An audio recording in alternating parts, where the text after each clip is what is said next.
Hey everyone, welcome back to the channel. Tonight I'm diving into some absolutely wild stories from the Am I the Bad Person subreddit that'll make you question everything you thought you knew about family loyalty, friendship, and basic human decency. I've got a collection of stories here that range from heartbreaking to infuriating to just plain bizarre. Before we jump in, make sure to leave a like on the video and comment where you're watching from. If you haven't subscribed yet, be sure to, as I narrate stories just like these every evening.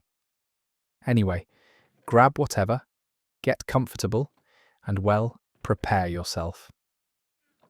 Let's start with a story that is probably one of the most insane stories I have ever read. Let me know in the comments what you think after hearing this. Oh boy. Am I the bad person for not letting my sister adopt my baby?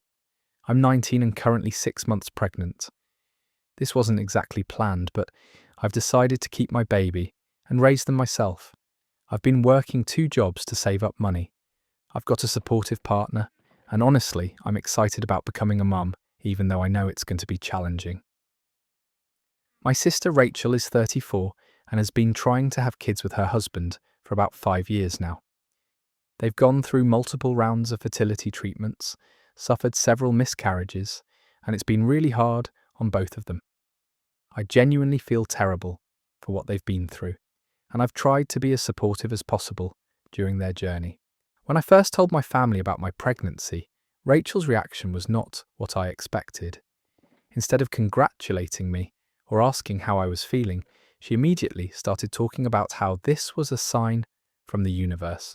She said that maybe I was meant to be a surrogate for her family, and that since she's older and more financially stable, it would make more sense for her to raise the baby.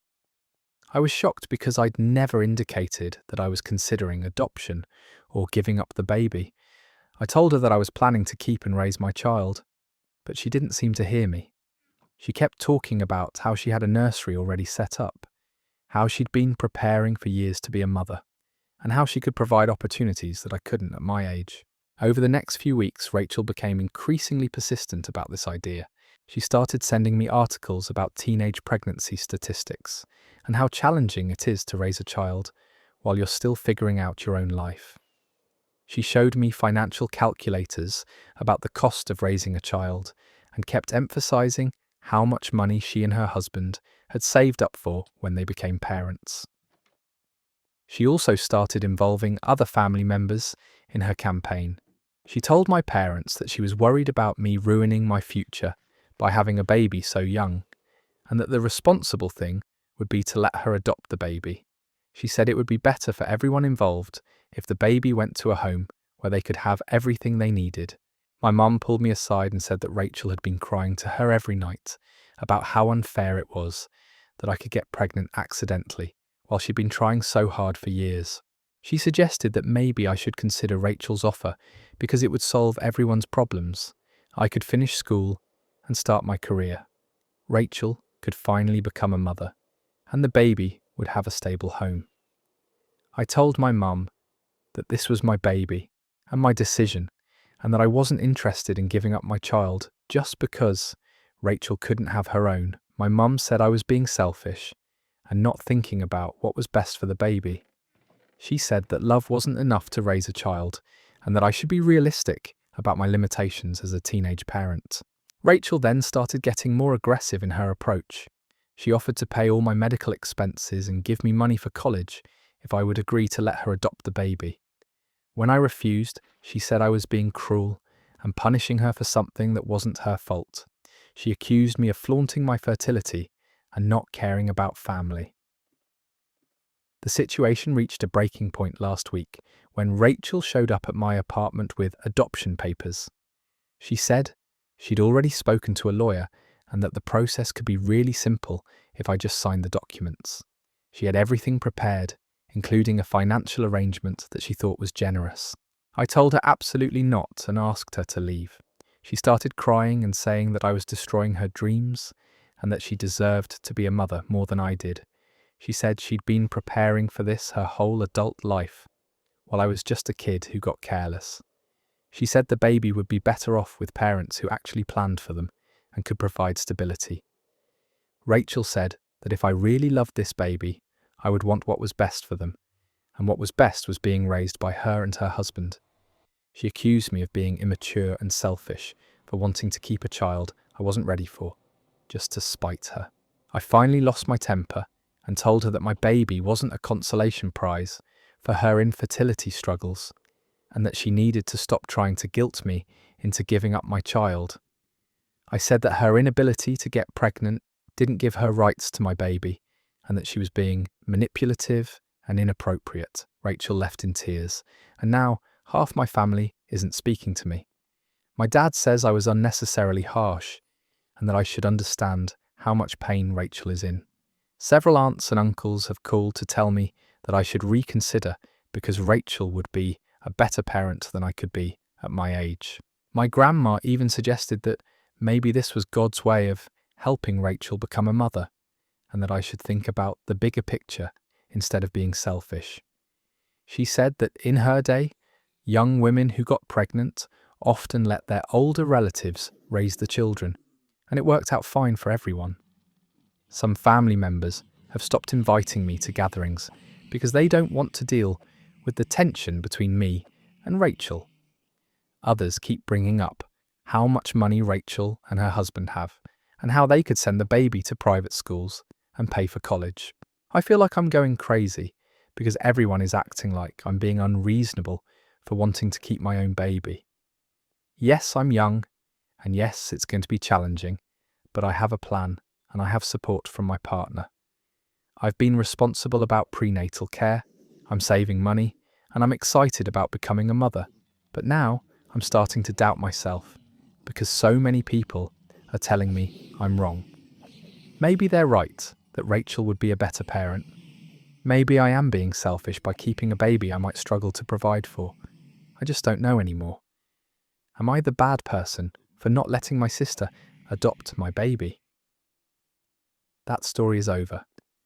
This is absolutely insane, and honestly breaks my heart. Your sister is treating your baby like a commodity she's entitled to because of her fertility struggles, which is completely unhinged.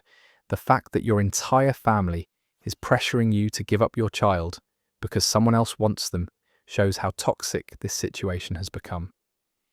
You're not a baby vending machine, and your pregnancy isn't a solution to your sister's problems. The manipulation and emotional blackmail happening here is genuinely disturbing, and you have every right to keep and raise your own child.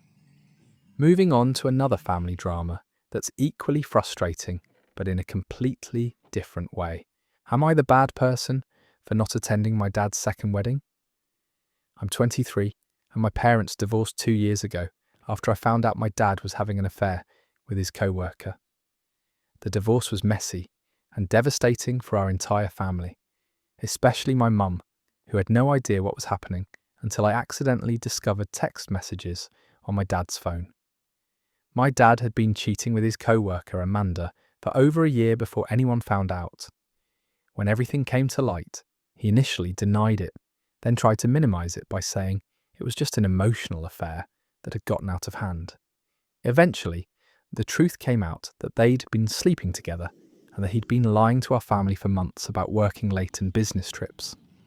The divorce destroyed my mum. She'd been married to my dad for 25 years and never saw it coming. She had to go to therapy to deal with the betrayal and depression, and she's still struggling to rebuild her confidence and trust in relationships. Watching her go through that was one of the hardest things I've ever experienced. My dad, on the other hand, seemed to move on immediately. He moved in with Amanda right after the divorce was finalised and acted like everything was normal. He kept trying to have regular father-son conversations with me, like nothing had changed, which was incredibly frustrating because everything had changed. 6 months ago, my dad called to tell me he was engaged to Amanda. He seemed excited and expected me to be happy for him. When I didn't react positively, he said he hoped I could be mature about the situation and support his happiness. He said he knew the divorce had been hard on everyone, but that he'd found love with Amanda and wanted to move forward. I told him I wasn't interested in celebrating his relationship with the woman he cheated with, and that I thought it was pretty tone-deaf of him to expect me to be excited about this engagement. He said I was holding on to anger and that I needed to forgive him and accept Amanda as part of his life. Last month I received a wedding invitation in the mail. It was this elaborate, expensive-looking invitation for a ceremony at a fancy venue. Seeing Amanda's name on there as the bride made me feel sick to my stomach. This was the woman who had helped destroy my parents' marriage, and now she was going to be my stepmother. My dad called a few days later to ask if I'd received the invitation and to tell me how excited he was about the wedding. He said he really wanted me there because family was important to him, and it wouldn't be the same without his son present. He also mentioned that he was hoping I could be one of his groomsmen. I told him I wouldn't be attending the wedding. He was shocked and asked me to explain why. I said that I couldn't celebrate his marriage to the person he cheated with, and that it felt like a betrayal of my mum to be there. I said that while I was trying to maintain a relationship with him, I wasn't ready to pretend that what he did was okay or to welcome Amanda into our family. My dad got angry and said I was being childish and vindictive. He said the affair was between him and my mum and that I shouldn't punish him forever for making a mistake. He argued that he deserved to be happy and that Amanda made him happy in ways my mum never did. He said that comment really crossed a line for me. He then tried to guilt me by saying that missing his wedding would permanently damage our relationship. He said that if I couldn't support him during one of the most important days of his life, then maybe I didn't really love him as a father. He accused me of choosing my mum's side instead of trying to maintain relationships with both parents. Several relatives have gotten involved and are pressuring me to attend the wedding.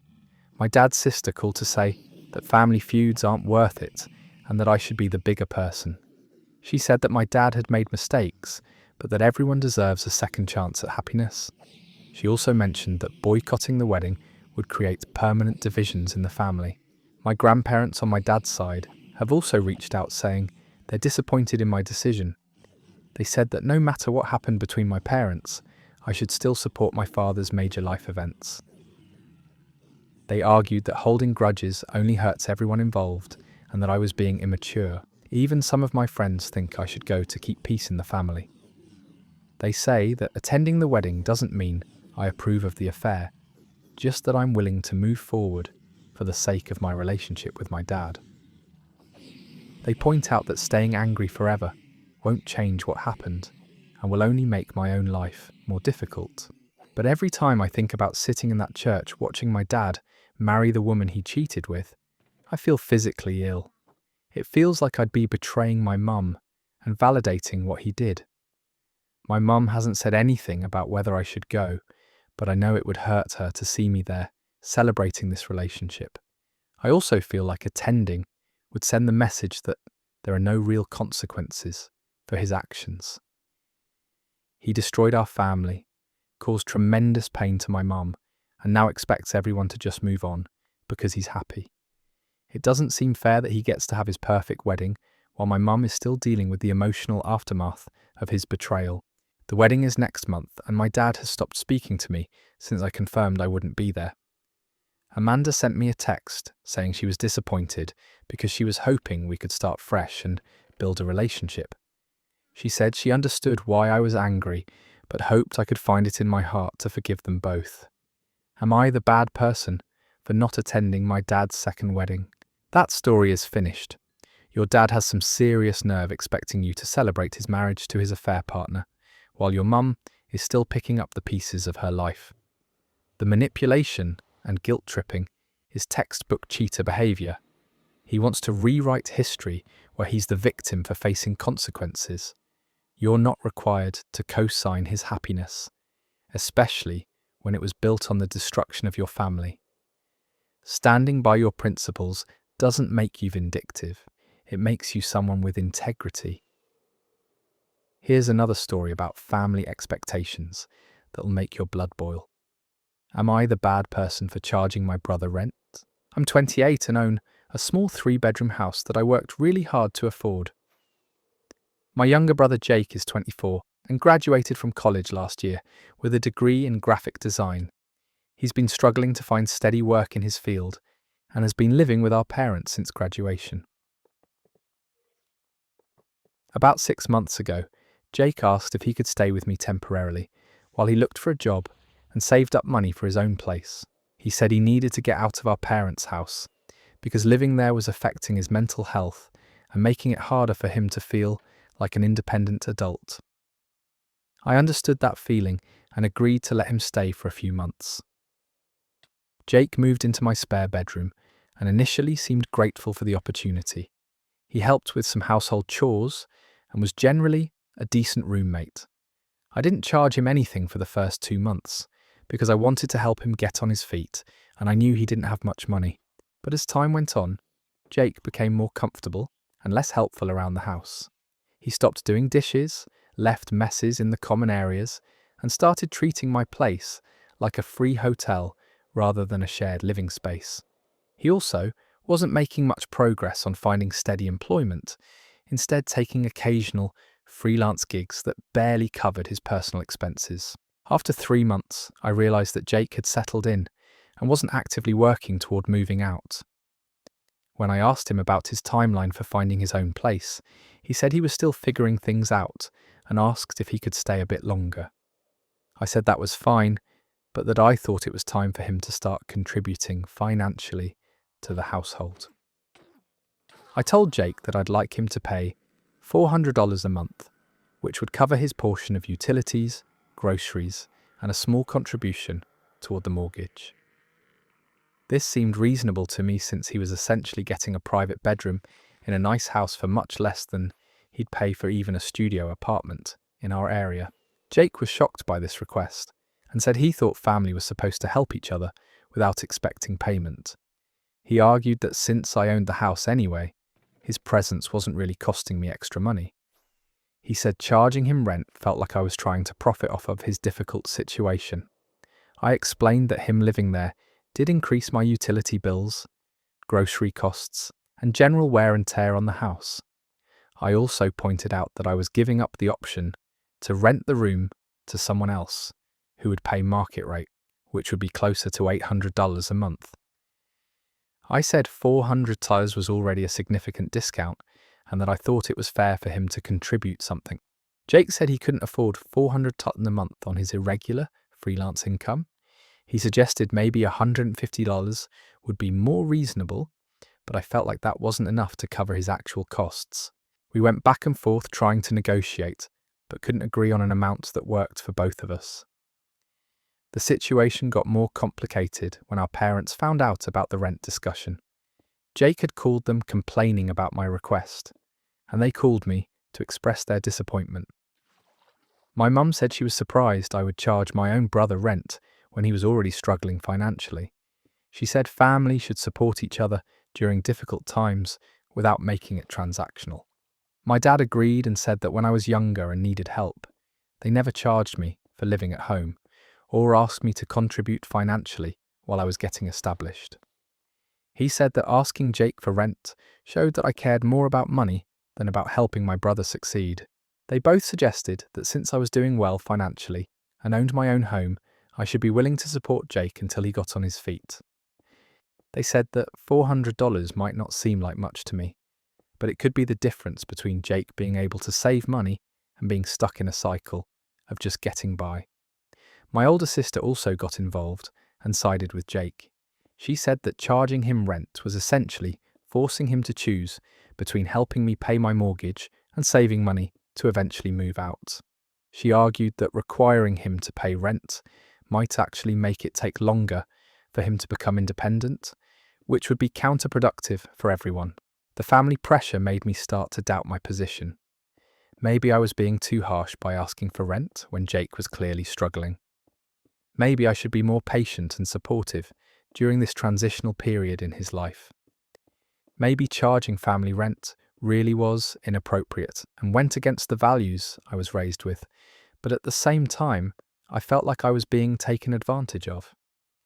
Jake had been living with me for months without contributing financially, and he didn't seem to have any urgency about finding steady work or moving toward independence. I worried that if I didn't establish some boundaries, he might end up living with me indefinitely without ever taking full responsibility for his own life. I also felt frustrated that my parents were criticizing my decision when they were the ones who wanted Jake to move out of their house in the first place.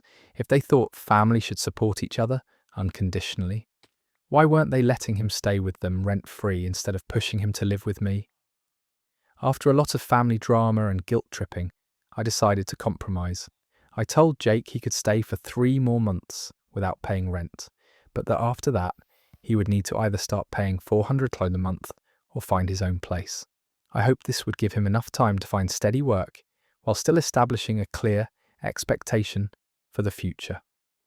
Jake seemed relieved by this compromise, but I could tell he wasn't thrilled about the eventual rent requirement. Our parents thanked me for being flexible, but I sensed they still thought I was being unreasonable about the whole situation.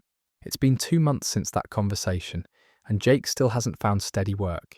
He's had a few small freelance projects, but nothing that would support him living independently. I'm starting to worry that when the 3-month deadline arrives, we'll be right back to the same argument about rent and expectations. I love my brother and want to help him succeed, but I also feel like I deserve to have my generosity appreciated and not taken for granted. I don't think asking for a reasonable contribution toward household expenses makes me a bad person, but the family pressure is making me second-guess everything. Am I the bad person for charging my brother rent? And that story's done. This is such a classic case of family members being generous until they are expected to put their money where their mouth is. Your parents are happy to criticize you for charging rent, while conveniently forgetting they kicked Jake out in the first place. $400 for a room in a house is incredibly reasonable, and asking for basic financial contribution after months of free housing isn't cruel. It's called being an adult. Jake's treating your house like a free vacation rental, while your family guilt trips you for having boundaries. Let's jump into another story about friendship boundaries being completely trampled. Am I the bad person for telling my friend her fiance hit on me? I'm 25, and my best friend Kelly is 26. We've been close since high school, and she's been dating her fiance Marcus for about 3 years. They got engaged 6 months ago, and Kelly has been over the moon planning their wedding. I've always thought Marcus was a decent guy, maybe a little too flirty for someone in a serious relationship, but nothing that seemed like a major red flag. Kelly is head over heels for him and constantly talks about how lucky she is to have found someone so charming and social. Last month, Kelly threw a housewarming party for the new apartment she and Marcus just moved into together. I was excited to celebrate with them and see their new place. The party was pretty big, maybe 40 or 50 people, and everyone was having a great time drinking and socializing. About halfway through the night, I went to the kitchen to grab another drink, and Marcus followed me in there. At first, we were just making normal conversation about the party and how nice their new place looked. But then he started standing really close to me and making comments about how good I looked in my dress. I tried to brush it off as him just being his usual flirty self, but then he put his hand on my lower back and said I looked better than Kelly did tonight. I immediately stepped away and told him that was inappropriate to say about his fiancée. He laughed and said he was just being honest, that he'd always thought I was more attractive than Kelly. I was shocked and didn't know how to respond. I told him he was drunk and should probably go find Kelly, but instead of backing off, he moved closer and said that if I ever wanted to hang out just the two of us, he'd love to take me to dinner. He said Kelly never had to know and that he thought there had always been chemistry between us. I told him absolutely not, and that he was being completely inappropriate. I said he was engaged to my best friend, and that I would never do anything to hurt her. Marcus just shrugged and said the offer was always open if I changed my mind. I left the kitchen immediately and tried to act normal for the rest of the party, but I felt sick to my stomach. I kept watching Marcus interact with Kelly and seeing how happy and trusting she looked with him. She had no idea that her fiancé had just propositioned her best friend in their own kitchen. For the next few weeks, I agonized over whether I should tell Kelly what happened. Part of me worried that maybe Marcus was just really drunk and didn't mean anything by it. maybe it was just a stupid mistake that would never happen again. But another part of me felt like Kelly deserved to know what kind of person she was planning to marry. The decision was made for me when Marcus started texting me. At first the messages were casual, asking how I was doing and making small talk, but then they became more flirtatious. He'd send me photos of places he wanted to take me and compliment my social media posts in ways that crossed the line. I never responded to any of these messages, but I screenshot everything in case I needed proof later. The texts made it clear that his behaviour at the party wasn't just a drunken mistake. He was actively pursuing me behind Kelly's back while planning a wedding with her. I finally decided I had to tell Kelly the truth. I asked if we could meet for coffee and said I had something important to discuss with her. When we sat down, I showed her the screenshots of Marcus's messages and told her about what happened at the housewarming party. Kelly's initial reaction was complete shock. She stared at the messages for a long time without saying anything. Then she started asking me questions about the timeline and whether I had encouraged Marcus in any way. I assured her that I had never flirted with him or given him any indication that I was interested. But instead of being angry at Marcus, Kelly started getting angry at me. She accused me of trying to sabotage her relationship because I was jealous of her engagement. She said that if Marcus was really hitting on me, I should have shut it down more forcefully instead of letting it continue. Kelly said she found it suspicious that I waited so long to tell her, and that I had screenshot the messages instead of just blocking him immediately. She suggested that maybe I had been encouraging the flirtation and was now having second thoughts because the wedding was getting closer. I was devastated by her reaction. I tried to explain that I'd only kept the evidence because I knew she might not believe me otherwise, and that I had been struggling with whether to tell her because I didn't want to hurt her. But Kelly said that real friends would have told her immediately instead of keeping secrets. She accused me of enjoying the attention from her fiance and said that if I was really her friend, I would have handled the situation differently. Kelly said she was going to talk to Marcus about the messages, but that she thought there was probably some misunderstanding or miscommunication. A few days later, Kelly called to say that she had spoken with Marcus and that he explained everything. According to him, he had been trying to include me more in their friend group because he thought I seemed lonely. He said the messages had been misinterpreted and that he was just being friendly.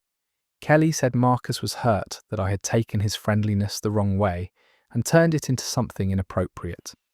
She said he felt bad that I was uncomfortable, but that he had never intended anything romantic or sexual. She seemed to completely buy his explanation.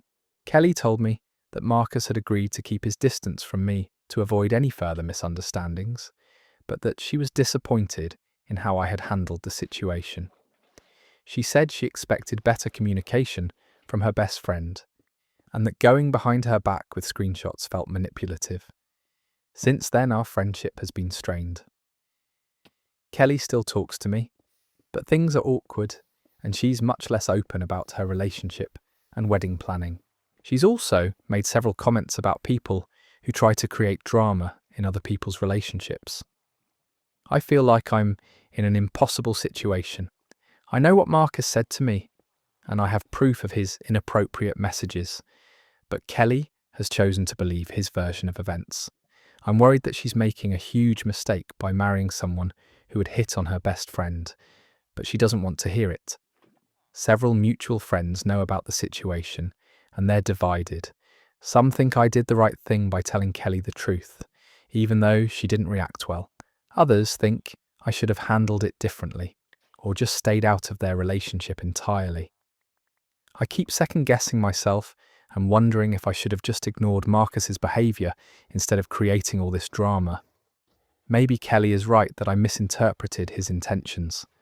But deep down, I know what he said to me, and I know it was inappropriate. The wedding is in 3 months and I'm still invited, but I don't know how to act around Marcus knowing what I know. Kelly seems determined to go through with the marriage, regardless of my concerns, and I'm afraid that speaking up has only damaged our friendship without actually protecting her. Am I the bad person for telling my friend her fiancé hit on me? That story is over. Kelly is in complete denial and shooting the messenger instead of facing the reality that her fiancé is a creep. You did exactly what a good friend should do by telling her the truth with actual evidence, and she chose to believe his pathetic excuse instead. Sometimes people don't want to be saved from their own bad decisions, and there's nothing you can do about it except know you tried to protect someone you cared about. Moving into another story about basic courtesy and exhaustion. Am I the bad person for not giving up my seat to a pregnant woman? I work as a nurse at a busy downtown hospital, and I'd just finished pulling a double shift. I'd been on my feet for 16 straight hours dealing with back-to-back emergencies, and I was absolutely exhausted. All I wanted was to get home, take a shower, and collapse into bed. I was waiting for the subway around 11 at night after finally getting off work. The train was pretty crowded even at that hour, which isn't unusual for our city. When I got on, I was lucky enough to grab one of the last available seats. I sat down, closed my eyes, and just tried to decompress from the incredibly stressful day I'd had. About 3 stops later, a pregnant woman got on the train. She looked to be pretty far along, maybe 7 or 8 months, and she was clearly looking around for an empty seat. The train was packed at this point, and there weren't any seats available. I noticed her standing near where I was sitting, but I was honestly so tired that I could barely keep my eyes open. I'd been dealing with medical emergencies all day, had skipped lunch because we were so busy, and my feet were killing me from standing for so many hours straight. The pregnant woman made eye contact with me, and I could tell she was hoping I would offer her my seat. I felt bad for her situation, but I also felt like I could barely function at that point. I'd been working to help people all day, and I just needed those few minutes to rest before I had to walk home from the station. I pretended not to notice her looking at me and kept my eyes closed. I figured someone else would offer their seat, or maybe a seat would open up at the next stop. I tried to convince myself that I deserved to rest after working such a long and difficult shift. But then an older man sitting across from me stood up and offered the pregnant woman his seat. She accepted gratefully and sat down, but not before giving me a really dirty look. The older man also glanced at me with obvious disapproval before standing near where the pregnant woman had been. I immediately felt guilty about the whole situation. Here was this elderly man giving up his seat while I, a young healthy person, stayed seated. I could feel other passengers looking at me judgmentally, and I started to wonder if I had made the wrong choice. The guilt got worse when I heard the pregnant woman talking to the man who had given her his seat. She was telling him about how uncomfortable it was to stand for long periods during pregnancy and how much her back and feet were hurting. She mentioned that she was having trouble sleeping and that her doctor had told her to rest as much as possible. I wanted to explain that I was exhausted too, that I had just worked a double shift taking care of people, that I was barely holding it together, but I couldn't say anything without seeming like I was making excuses or trying to justify my behaviour after the fact. When I got home, I told my roommate about what happened, and she said I should have given up my seat regardless of how tired I was. She said that pregnancy is temporary but difficult, and that the right thing to do would have been to sacrifice my comfort for someone who needed it more. She pointed out that I'm young and healthy, while pregnancy can be physically demanding and uncomfortable. But my boyfriend disagreed and said that I had every right to keep my seat after working such a long shift. He argued that just because someone is pregnant doesn't mean they automatically deserve special treatment, especially when I had been working all day to help people. He said that other passengers could have offered their seats and that it wasn't solely my responsibility. I posted about the situation on social media without thinking it through, and the responses were pretty divided. Some people said I was selfish and heartless for not helping a pregnant woman. They argued that basic human decency requires helping people who are more vulnerable regardless of your own situation. Others defended my decision and said that being tired from work is a valid reason to need a seat. They pointed out that I had been serving the community all day as a healthcare worker and deserved some consideration for my own well-being. Some people mentioned that pregnancy is a choice, while working is often a necessity. The comments got pretty heated, with people calling each other names and making assumptions about everyone's character and values. Some people said that anyone who wouldn't give up their seat to a pregnant woman was a terrible person with no empathy. Others said that pregnant women shouldn't expect special treatment just because of their condition. My mum weighed in and said she was disappointed in my behaviour. She said she had raised me to be considerate of others, and that keeping my seat was selfish and unkind. She mentioned that when she was pregnant with me, strangers were always offering her seats and help, and that it was sad how inconsiderate people had become. But my dad sided with me and said that working double shifts is exhausting, and that I shouldn't feel guilty for taking care of my own needs. He pointed out that I spend my career helping people, and that it's okay to prioritise my own well-being sometimes. The whole situation has been bothering me for weeks now. I keep replaying it in my head and wondering if I made the wrong choice. Maybe I should have been more considerate despite being exhausted. Maybe my tiredness wasn't a good enough reason to stay seated when someone else clearly needed the seat more. On the other hand, I feel like I work really hard to help people, and that I deserve some consideration for my own physical needs. I wasn't trying to be mean or inconsiderate. I was just completely drained and needed to rest for a few minutes. I'm worried that this incident reflects poorly on my character and that I'm more selfish than I thought I was. But I'm also frustrated that people seem to think I should sacrifice my own comfort, regardless of my circumstances. Am I the bad person for not giving up my seat to a pregnant woman? That story ends there. This is such a tough situation because both people genuinely needed that seat. You'd been on your feet for 16 hours, saving lives while she was dealing with pregnancy discomfort. The real villain here is a transit system that doesn't have enough seating for people who need it. Sometimes there are no perfect choices, just exhausted humans trying to get through their day. The fact that you still feel guilty about it shows you're not heartless, just human. Let's move to a story about academic boundaries and freeloading classmates. Am I the bad person for refusing to share my college notes? I'm a junior majoring in biochemistry, and I take my studies really seriously. I attend every single lecture, participate in discussions, and spend hours each week organising and reviewing my notes. My GPA is currently a 3.8, and I'm hoping to get into medical school after graduation. There's a guy in several of my classes named Marcus who has a completely different approach to college. He rarely shows up to lectures, doesn't participate in class discussions, and seems to treat school like it's optional. When he does show up, he usually rolls in late, sits in the back, and spends most of the time on his phone or laptop doing non-academic stuff. About halfway through the semester, Marcus started reaching out to me, asking if he could borrow my notes from classes he'd missed. At first, it was just occasional requests for specific lectures when he'd been sick or had some kind of emergency. I felt bad for him and shared my notes because I thought he was going through a rough patch. But then the requests became more frequent, and it became clear that Marcus was just skipping classes regularly and expecting me to fill him in on everything he missed. He'd text me after every lecture asking for my notes, even when I'd seen him on campus earlier that day doing non-academic activities.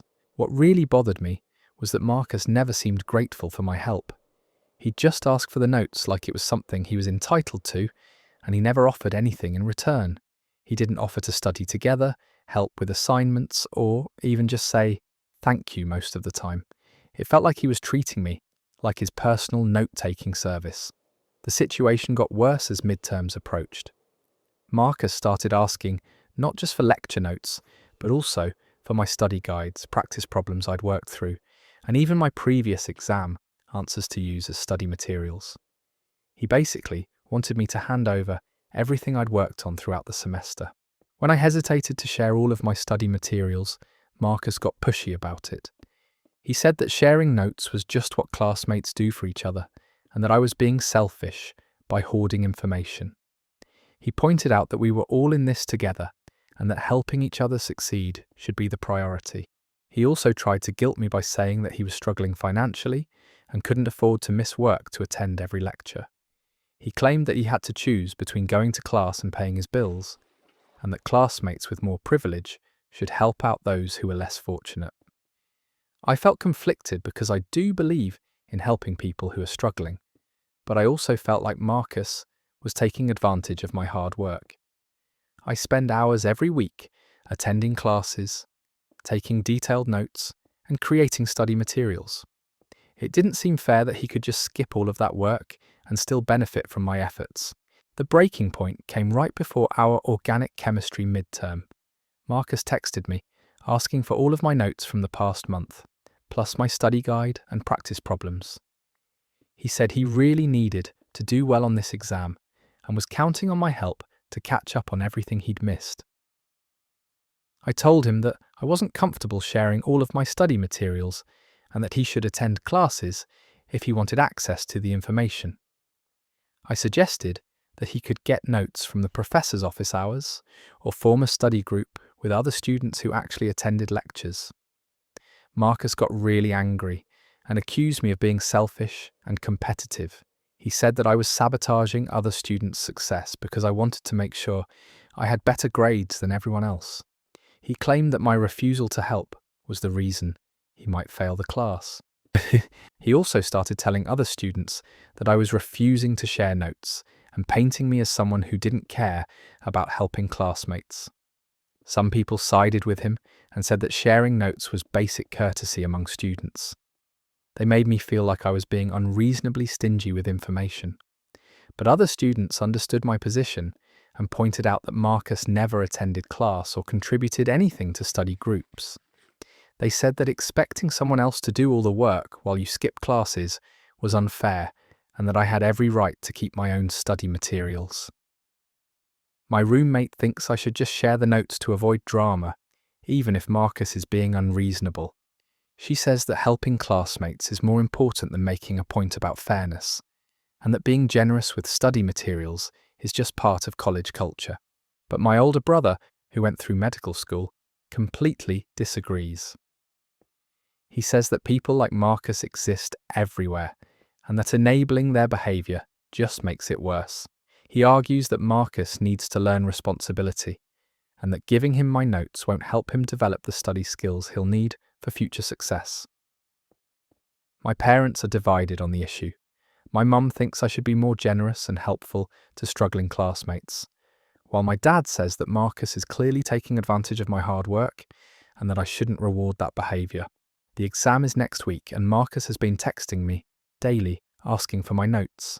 He's alternating between trying to guilt me about his financial situation and getting angry about my selfishness. Yesterday he said that if he fails the class, it will be partially my fault for not helping a classmate in need. I'm starting to doubt myself and wonder if I'm being too harsh. Maybe I should just share the notes to help him out, even if his approach to asking was problematic. But I also feel like giving in now would just encourage him to continue skipping classes and relying on other people's work. Am I the bad person for refusing to share my college notes? That story is finished. Marcus has spent an entire semester treating you like his personal secretary, while contributing absolutely nothing to his own education. The nerve of him claiming you'll be responsible if he fails when he's the one who chose to skip every class is mind-blowing. You're not running a charity for lazy students, and sharing your hard work with someone who refuses to do their own just enables their terrible behaviour. He made his choices.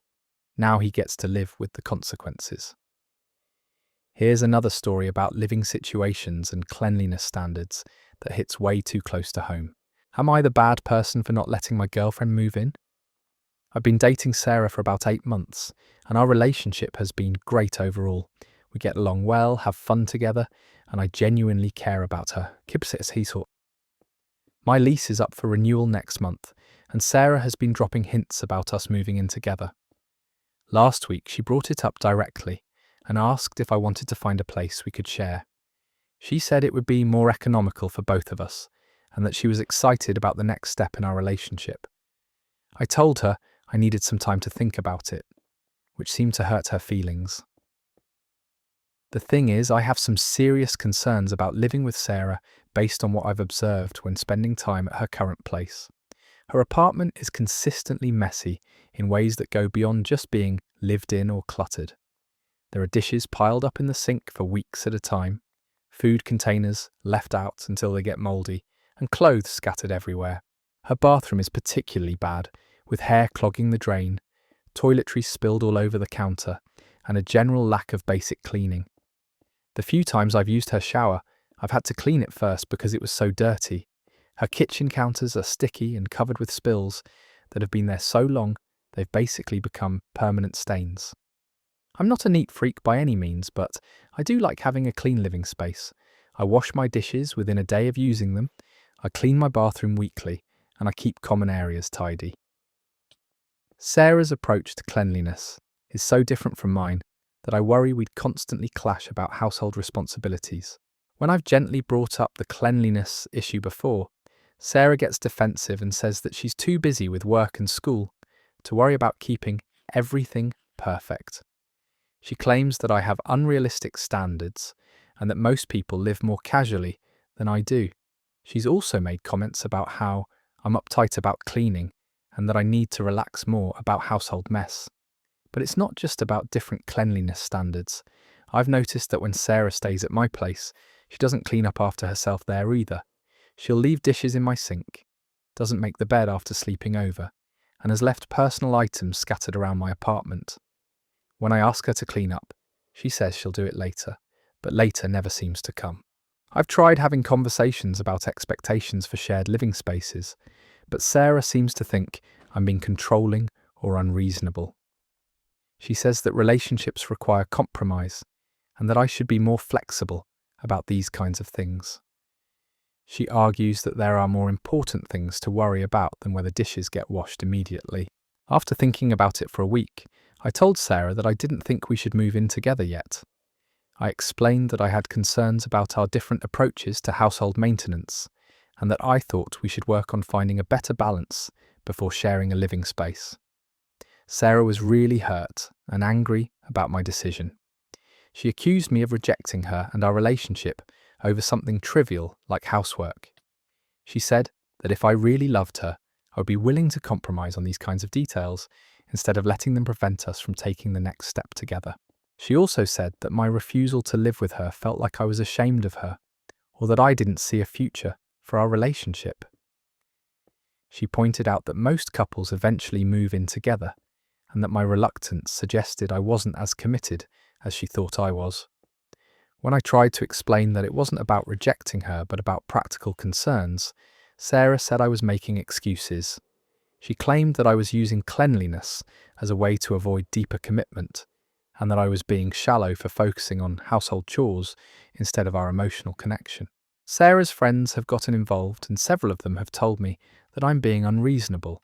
They say that everyone has different cleanliness standards, and that expecting your partner to match your exact preferences is controlling behaviour. They argue that compromise is essential in relationships, and that I should be more understanding of Sarah's lifestyle. Her best friend specifically called me out and said that I was being judgmental, and that Sarah deserved someone who would accept her as she is rather than trying to change her. She said that holding cleanliness standards over someone's head was a red flag for controlling behaviour in relationships. My friends are more divided on the issue. Some think I'm being smart by recognising incompatibility before making a big commitment, like signing a lease together. They point out that living together is a major step, and that household compatibility is actually really important for a relationship's success. They say that if Sarah is otherwise a great girlfriend, I should be willing to compromise more. But others think I'm being too picky and that I shouldn't let housework issues prevent the relationship from progressing. They argue that couples can work through these kinds of practical differences if they communicate well. My sister thinks I should give Sarah a chance and maybe set up some kind of trial period where we spend more extended time together to see if we can find a balance. She says that sometimes People change their habits when they're in a more serious living situation, and that Sarah might be more motivated to maintain cleanliness in a shared space.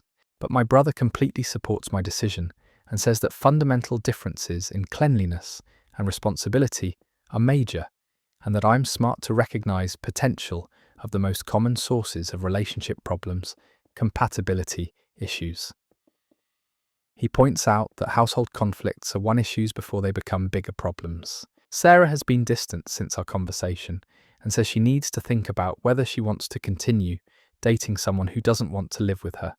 She's made comments about feeling like I don't really accept her for who she is and that maybe we want different things from our relationship. I feel terrible about hurting her feelings, but I also feel like I made the right decision for both of us. Living together with such different approaches to cleanliness would probably create constant conflict and resentment, but I'm also worried that I'm being too rigid and that I should be more willing to compromise for someone I care about. Am I the bad person for not letting my girlfriend move in? That story wraps up there. You dodged a major bullet by recognizing this incompatibility before signing a lease together. Living with someone who leaves moldy food containers around isn't about having for shared spaces. The fact that she can't even different standards, it's about basic hygiene and respect clean up after herself. At your place shows this isn't just about being busy or stressed. Her friends calling you controlling for having basic cleanliness expectations tells you everything you need about the kind of support system she has enabling this behavior. Let's transition into a story about academic pressure and friendship expectations. Am I the bad person for skipping my friend's baby shower? I'm 21 and a college senior majoring in engineering. Finals week was coming up, and I had 3 major exams, including my capstone project presentation that was worth 30% of my final grade. I needed every available hour to prepare. My friend Jessica, who I've known since high school, has been pregnant for about 7 months and planned her baby shower for the Saturday, right in the middle of my finals week. She sent out the invitations 2 months ago, and when I got mine, I immediately texted her explaining that I had finals that week and asking if there was any way we could celebrate separately afterward. Jessica said she couldn't change the date because her family was flying in from out of state specifically for that weekend, and the venue was already booked. She seemed disappointed but told me she understood that school had to come first. I thought that was the end of it and started planning to send a nice gift and take her out for lunch once finals were over. But as the baby shower got closer, Jessica started pressuring me more and more to attend. She texts me almost daily about how much it would mean to her to have me there, how I was one of her oldest friends, and how hurt she was that I was choosing school over her special day. She said that real friends would make sacrifices for important moments like this. Jessica also started involving other people in the campaign to get me to attend. Her mum called me to say how disappointed Jessica was and how this was a once-in-a-lifetime event that I couldn't make up later. Several of our mutual friends from high school reached out saying I should just study extra hard the week before and take the Saturday off to be there for Jessica. The pressure really intensified when Jessica started posting on social media about how sad she was that some of her closest friends wouldn't be at her shower. She never mentioned me by name, but it was obvious she was talking about me since I was the only one who had said I couldn't attend. People started commenting, asking who would miss such an important event, and I felt like she was publicly shaming me. 2 weeks before the shower, Jessica called me crying. She said she felt abandoned by me and that she was starting to think I didn't really care about her friendship. She brought up all the times we'd supported each other through high school drama and said she couldn't believe I was letting her down when she needed me most. She also said that my capstone project was just schoolwork, while her baby shower was a life event that would never happen again. She argued that I could always retake exams or make up assignments, but I could never make up missing her shower. She said that if I really cared about her and the baby, I would find a way to be there. I tried to explain that my capstone project wasn't something I could just reschedule, and that failing my finals could seriously impact my ability to graduate on time. I'd already spent thousands of dollars and years of work getting to this point, and I couldn't risk my academic success even for a close friend. Jessica got angry and said I was being selfish and using school as an excuse to avoid celebrating with her. She accused me of not being happy about her pregnancy and said that maybe she was wrong about how close our friendship really was. She said that the people who truly cared about her would prioritize her over their own convenience. The week of finals arrived and I spent every waking moment studying and preparing for my exams. I sent Jessica a beautiful baby gift with a heartfelt note explaining how sorry I was to miss the shower and how excited I was to meet her baby. I promised to take her out for a special celebration once my finals were over. But Jessica didn't respond to my gift or my message. When I checked social media after my last exam, I saw pictures from her baby shower that looked absolutely beautiful. Everyone seemed to have had a wonderful time, and Jessica looked radiant and happy surrounded by friends and family. I texted Jessica, congratulating her on what looked like an amazing shower and asking when we could get together to celebrate. She read the message but didn't respond. When I tried calling a few days later, she let it go to voicemail and didn't call back. It's been 3 weeks since the baby shower and Jessica still won't talk to me. Our mutual friends say she's really hurt, that I missed such an important event, and that she feels like I chose school over our friendship. Some of them think I should have found a way to attend, even if it meant studying less for finals. But others understand that finals week is incredibly stressful and that academic commitments can't always be rescheduled.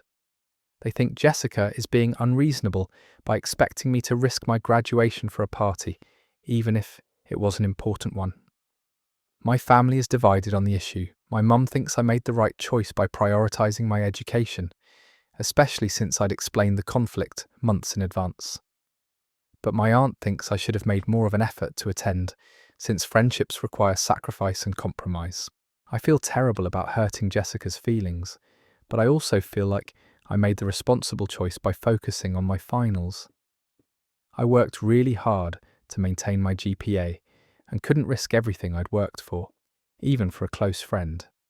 But I'm also worried that I've permanently damaged our friendship by missing such an important milestone in her life. I keep wondering if there was some way I could have managed both the shower and my studies, or if I should have been more flexible about my schedule.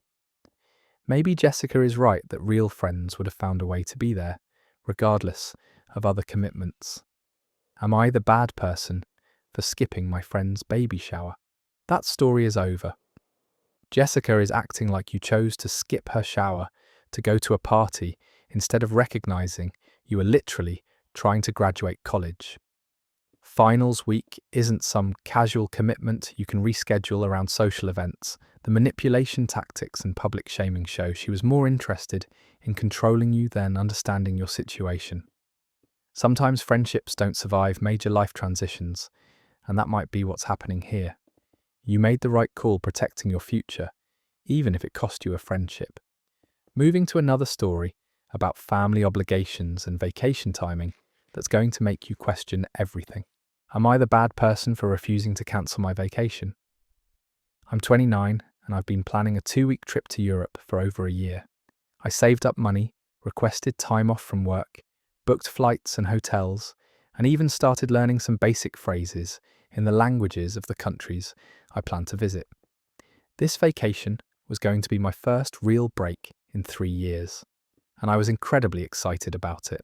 The trip was scheduled for the 3rd week of June, and I'd had these dates locked in since last January. I told my entire family about my travel plans months ago, and even showed them my itinerary because I was so excited to share my adventure with them. Last month, my cousin Rebecca called to tell me she was engaged and planning her wedding. I was thrilled for her and her fiance since they'd been together for 5 years and were clearly perfect for each other. I asked when the wedding would be, expecting her to say sometime in the fall or next spring. Rebecca told me they'd decided to have the wedding on June 20th, which was right in the middle of my planned vacation. My heart sank because I realised there was going to be a conflict between my trip and her wedding. I explained that I had a non-refundable vacation planned for those exact dates and asked if there was any flexibility in their wedding timeline. Rebecca seemed surprised that I had travel plans and said she hadn't realised I'd be unavailable that week. She asked if I could change my vacation dates to accommodate the wedding, since family events should take priority over personal trips. She said that weddings were once-in-a-lifetime events, while vacations could happen anytime. I explained that changing my travel dates would cost me thousands of dollars in cancellation fees and rebooking costs. My flights alone would cost over $1,500 to change, and several of my hotel reservations had strict no cancellation policies. I'd also already arranged time off from work, and changing those dates would be complicated, since other people had scheduled their own time off around my absence.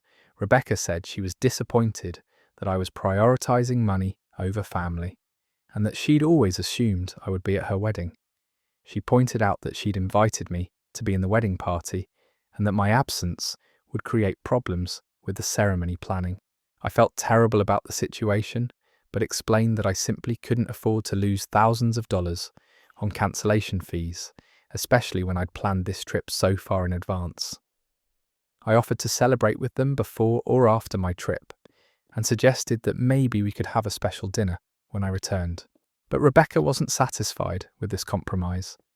She started involving other family members in the conflict, telling them that I was choosing a vacation over her wedding.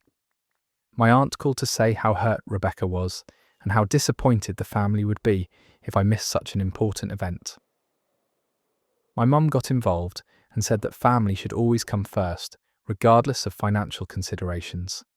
She suggested that I could take a different vacation later in the year and that missing Rebecca's wedding would damage relationships permanently. She said that money could be earned back, but family moments couldn't be replaced. Rebecca's mum, my other aunt, called me directly to ask if I would reconsider. She said that Rebecca had been dreaming of her wedding for years, and that having her close family members there was incredibly important to her. She offered to help pay some of the cancellation fees if that would make it easier for me to change my plans. Even my grandparents weighed in, saying that they remembered when family events took precedence over personal plans and that young people today were too focused on their own desires instead of family obligations. They said that in their day, family weddings were considered sacred and that everyone would rearrange their lives to attend. The pressure from my family was intense, but I also felt like they weren't understanding the financial reality of my situation. I'd worked extra hours for months to save up for this vacation, and losing thousands of dollars would seriously impact my finances for the rest of the year. I also felt frustrated that Rebecca had chosen wedding dates without checking with key family members first. If she'd asked me before booking the venue, I could have told her about my travel plans and we could have found dates that worked for everyone. But now she was expecting me to absorb major financial losses because of her poor planning. When I stood firm on keeping my vacation dates, Rebecca got really upset. She said that my refusal to attend her wedding showed that I didn't really care about her or value our family relationships.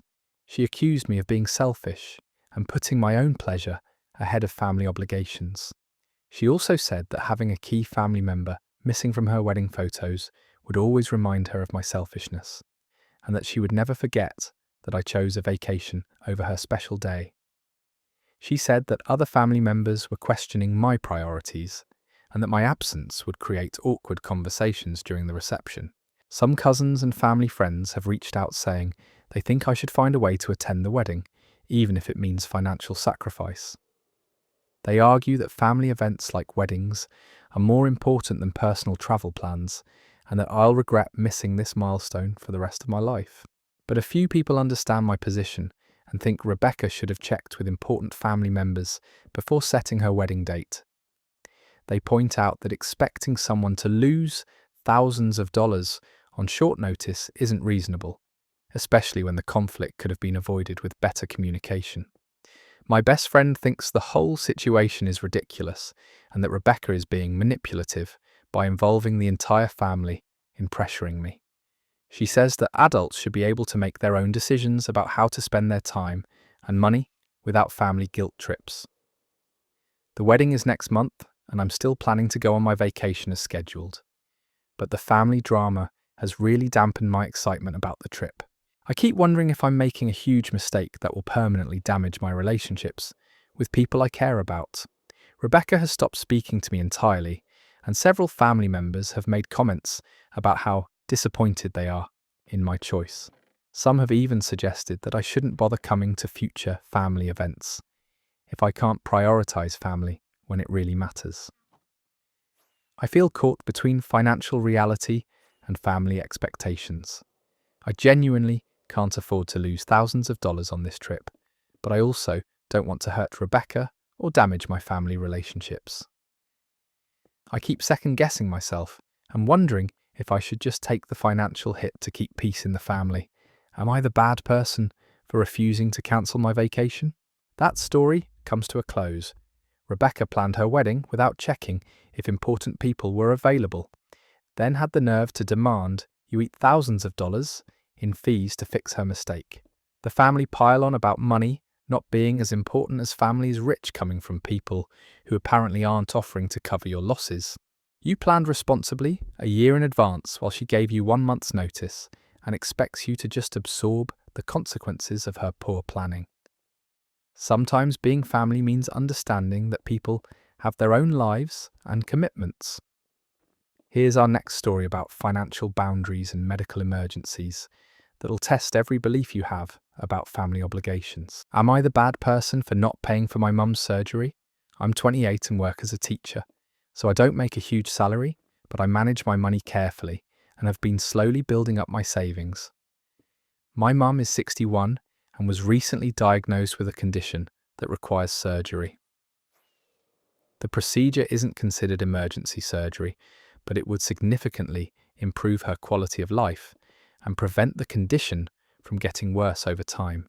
The problem is that my mum's insurance won't fully cover the surgery. She'd have to pay about $12,000 out of pocket, which she doesn't have. She's been working part-time retail jobs for the past few years and hasn't been able to save much money.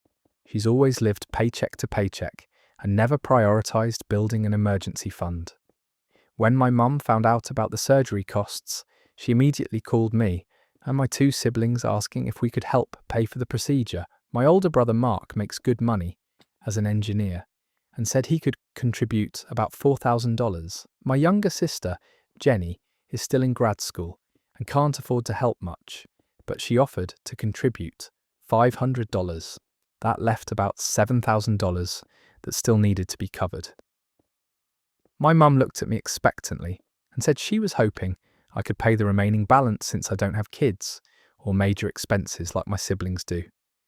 She said that since I'm single and rent an apartment, I probably have more disposable income than Mark, who has a mortgage and 2 children. The thing is, I do have the money in my savings account. I've been carefully setting aside money for years with the goal of eventually buying a house. I'm finally at the point where I have enough for a down payment on a modest home, which has been my dream for as long as I can remember. Giving my mum $7,000 would wipe out most of my house fund and set me back years in my home ownership goals. I told my mum that I couldn't afford to pay for her surgery and that she should look into payment plans with the hospital or consider getting a medical loan. She was shocked and hurt by my response. She said she couldn't believe I would refuse to help her when she needed it most, especially when I had the money available. My mum started crying and said that she'd sacrificed everything for her children when we were growing up, and that she expected us to help her when she needed it. She reminded me of all the times she'd helped me financially during college and when I was starting my career. She said that family should always come first and that my house could wait. She also pointed out that her condition would only get worse without the surgery, and that delaying treatment might mean more expensive procedures in the future. She said that if something happened to her because I wouldn't help pay for the surgery, I would have to live with that guilt for the rest of my life. My siblings got involved and had different opinions about the situation. Mark thought I should help since I have the money available and no major financial obligations. He said that our mum's health should be the priority and that I could always save up for a house again later. But Jenny understood my position and thought it was unfair for Mum to expect me to give up my entire savings for her surgery. She pointed out that Mum had never been good with money, and that giving her thousands of dollars wouldn't teach her to be more responsible about planning for medical expenses. My mum started telling extended family members about the situation, painting me as the selfish daughter who wouldn't help pay for her mother's surgery, despite having the money.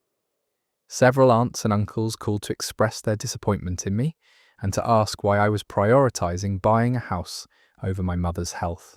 My grandmother was particularly harsh and said she was ashamed of how I was treating my mother. She said that in her generation, children always took care of their parents, and that my selfishness was disgraceful. She threatened to write me out of her will if I didn't step up and help my mum. The family pressure was intense, but I also felt like I was being manipulated into giving up everything I'd worked for. I'd been responsible about saving money and planning for my future, while my mum had never prioritised financial planning or building an emergency fund. Now I was expected to bail her out at the cost of my own dreams. I also worried that if I gave my mum the money for this surgery, she would expect me to pay for future medical expenses or other emergencies. She'd never learned to manage money properly, and I was concerned that helping her now would just enable her poor financial habits. After a lot of agonising, I decided to stick with my original position. I told my mum that I couldn't afford to pay for her surgery and that she needed to explore other options. I suggested she talk to the hospital about payment plans, look into medical loans, or consider having the surgery at a different facility that might be less expensive. My mum was devastated by my final answer. She said that she felt abandoned by her own daughter and that she couldn't believe I would choose money over her well-being. She accused me of being greedy and selfish and said that she was questioning whether she'd raised me to have the right values. She also said that she might not be able to afford the surgery at all without my help, and that her health would deteriorate because I was too selfish to help her. She said that if something happened to her, it would be my fault for refusing to help when I had the means to do so. The rest of my family is still divided on the issue. Some relatives think I'm being reasonable by protecting my savings and that my mum should have planned better for medical expenses. Others think I'm heartless for refusing to help my mother when she's facing a health crisis. My mum has barely spoken to me since I gave her my final answer. When we do talk, she's cold and distant. She's made several comments about how disappointed she is in me and how she never thought her own daughter would abandon her when she needed help most. I feel guilty every day about my decision, but I also feel like I made the right choice for my financial future. I worked hard to save that money, and I don't want to give up my dream of home ownership because my mum didn't plan ahead for medical expenses. Am I the bad person for not paying for my mum's surgery? That story concludes right there. Your mum spent decades not saving for emergencies and now expects you to sacrifice years of careful planning to fix her problem. The emotional manipulation about her health deteriorating and it being your fault is particularly cruel. You're not responsible for funding other people's medical expenses just because you've been financially responsible while they haven't. The fact that she's getting the whole family involved to pressure you instead of exploring actual medical financing options shows this is more about control than necessity. Let's move into a story about household responsibilities that's going to make you want to throw something. Am I the bad person for throwing away my roommate's moldy food? I live with my roommate Darren, who's honestly a pretty good guy most of the time. We get along well, split bills fairly, and generally respect each other's space. But there's one issue that's been driving me absolutely insane for months, and it finally came to a head last week. Darren has this habit of buying groceries and then completely forgetting about them. He'll go shopping on Sunday, fill up the fridge with fresh produce, meat, dairy products, and leftovers from restaurants. Then he'll eat out for the next week and completely ignore everything he bought. I've watched this cycle repeat itself dozens of times over the past year. The problem is that when Darren forgets about his food, it doesn't just disappear, it sits in our shared refrigerator, rotting and growing mold until it becomes a biohazard. I'm talking about containers of takeout that have been sitting there for 3 weeks, vegetables that have turned into unidentifiable black mush, and milk that expired 2 months ago. I've brought this up with Darren multiple times, asking him to clean out his old food before it goes bad. He always agrees and says he'll be better about it, but nothing ever changes. He'll throw away 1 or 2 items and leave the rest to continue decomposing in our fridge. The situation reached a breaking point last week when I opened the refrigerator to get some orange juice and was hit with the most disgusting smell I've ever encountered. There were containers of Chinese food that had been there so long they were growing what looked like fur. A bag of spinach had turned into black liquid that was leaking onto the refrigerator shelf.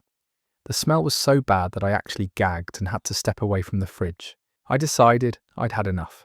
I spent 2 hours cleaning out the entire refrigerator, throwing away everything that was moldy, expired or rotting. I had to throw away probably 15 different containers of Darren's food, plus cleaning all the shelves with bleach because the smell had permeated everything. When Darren came home that evening, he immediately noticed that the fridge was nearly empty. He asked what happened to all his food, and I explained that I'd thrown away everything that was spoiled or mouldy. I thought he'd be grateful that I'd cleaned up the disgusting mess, but instead he got really angry. Darren accused me of throwing away his property without permission. He said that some of the food I'd thrown away was still good, and that I had no right to make decisions about his belongings. He claimed that I was being controlling and that he should have been consulted before I cleaned out the fridge. I was shocked by his reaction. I pointed out that the food was literally growing mold and that the smell was making our entire kitchen uninhabitable. I explained that I'd asked him multiple times to clean out his old food and that he'd never followed through on his promises to be more responsible. Darren said that it didn't matter how old the food was, that it belonged to him and I had no right to touch it. He accused me of being obsessive about cleanliness and said that a little mold never hurt anyone. He said that I should have just covered my nose if the smell bothered me, instead of throwing away his property. He also said that some of the containers I'd thrown away were expensive glass containers that he'd bought specifically for food storage. He demanded that I reimburse him for the containers and for all the food I'd discarded. He calculated that I owed him over $100 for everything I'd thrown away. I told Darren that I wasn't going to pay for mouldy food and dirty containers. I pointed out that if he'd cleaned out the fridge when I'd asked him to, none of this would have been necessary. I said that letting food rot for weeks until it becomes a health hazard isn't normal roommate behaviour. Darren got even angrier and said that I was being judgmental about his lifestyle choices. He claimed that I was trying to control how he lived and that I had no right to impose my standards of cleanliness on him. He said that if I didn't like how he kept his food, I should find a different roommate. The argument escalated when Darren said he was going to start keeping his food in a separate mini-fridge in his bedroom, so I couldn't throw it away anymore. I told him that was fine with me, as long as he kept his rotting food out of our shared kitchen space. Since then, Darren has been cold and distant toward me. He's been making passive-aggressive comments about me being controlling and obsessive. He's also been telling our mutual friends about the situation, painting me as someone who throws away other people's property without permission. Some of our friends think I overstepped by throwing away his food without asking first, even if it was spoiled. They say that I should have given him an ultimatum to clean it out himself before taking action. Others think Darren is being unreasonable and that mouldy food in a shared refrigerator is a legitimate health concern. My girlfriend supports what I did and says that leaving food to rot for weeks is disgusting and inconsiderate. But my sister thinks I should have been more patient and found a way to work with Darren instead of just throwing everything away. The whole situation has made living together really uncomfortable. Darren acts like I violated his trust by cleaning the fridge, while I feel like he's been disrespecting our shared living space for months. I'm starting to wonder if we're just incompatible as roommates. Am I the bad person for throwing away my roommate's mouldy food? That story ends there. Darren's acting like you destroyed priceless artifacts instead of cleaning up a literal biohazard that was making your kitchen uninhabitable, the nerve of demanding payment for moldy Chinese food, and claiming you're controlling for not wanting to live in a science experiment. Some people will defend their right to be disgusting rather than just clean up after themselves. Let's move to another living situation nightmare. Am I the bad person for not inviting my dad's girlfriend to graduation? I'm 22 and graduating from college next month. It's been a long journey getting my degree while working part-time jobs to pay for school, and I'm really proud of what I've accomplished. My family has been planning to attend the ceremony for months, and I was excited to celebrate this milestone with the people who supported me through college. My parents divorced when I was 16 after a really difficult period in our family. The divorce was messy and took almost 2 years to finalise. During that time, my mum struggled with depression and had to go back to work after being a stay-at-home parent for most of my childhood. It was hard watching her rebuild her life while dealing with the emotional aftermath of the marriage ending. About a year after the divorce was final, my dad started dating his current girlfriend, Linda. She's about 10 years younger than him and has a completely different personality from my mum. Where my mum is quiet and thoughtful, Linda is loud and opinionated about everything. She moved in with my dad pretty quickly, and they've been together for about 3 years now. From the beginning, Linda has made comments about my mum that I've found really inappropriate and hurtful. She'll say things like how much happier my dad is now, that he's not with someone so negative and boring. She's made jokes about my mum being too old-fashioned and not understanding how to have fun. She's even criticised my mum's parenting style and suggested that she was too overprotective when I was growing up. What really bothers me is that Linda makes these comments in front of me, like she expects me to agree with her or laugh along. When I don't respond positively, she'll say she's just being honest and that I should be glad my dad found someone who makes him happy. She acts like criticising my mum is somehow doing me a favour. Linda has also tried to insert herself into family traditions and memories in ways that feel really inappropriate. She'll talk about how she would have handled certain situations differently when I was younger, or make suggestions about family vacations and celebrations as if she's been part of our family for decades instead of just a few years. Last Christmas, Linda made several comments about how sad it was that my mum was spending the holiday alone, and how pathetic it was that she hadn't found anyone new to date. She said it in this fake sympathetic way that was clearly just meant to put my mum down. I told her that my mum was happy and that her dating life wasn't any of Linda's business. Linda got defensive and said she was just concerned about my mum's well-being, but I could tell she was more interested in making herself feel superior than actually caring about my mum's happiness. She's never shown any genuine interest in my mum's life or well-being beyond making these backhanded comments. When graduation started getting closer, my dad mentioned that he and Linda were both planning to attend the ceremony. I hadn't really thought about it before, but the idea of Linda being there started to bother me. This was supposed to be a celebration of my achievement with my family, and I didn't want someone there who constantly puts down my mum. I also realised that having both my mum and Linda at the same event would be really uncomfortable for everyone involved. My mum has always been gracious about my dad's relationship, but I know it still hurts her when Linda's around making snide comments and acting like she's replaced her in our family.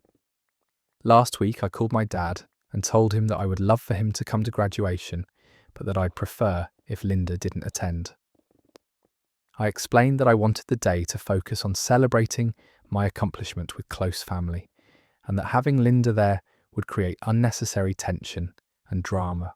My dad was really upset by my request.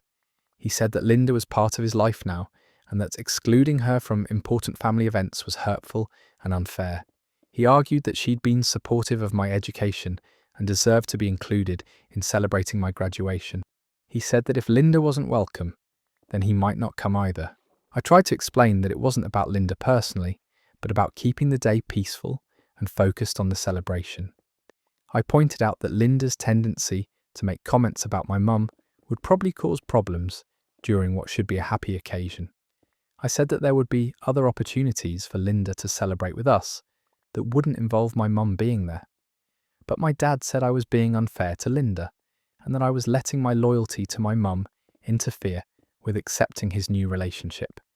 He accused me of trying to punish Linda for making my dad happy and said that I needed to learn to accept that she was part of our family. Now, Linda found out about our conversation and called me directly. She was hurt and angry that I didn't want her at graduation. She said she'd always tried to be supportive of my education and that excluding her felt like a slap in the face. She accused me of being manipulated by my mum into rejecting her.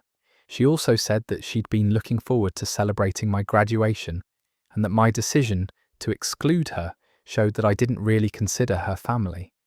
She said that if I was mature enough to graduate from college, I should be mature enough to handle having both my parents' partners at the same event.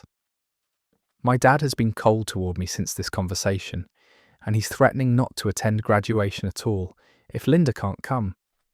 He says that she's been nothing but kind to me, and that my refusal to include her is breaking her heart.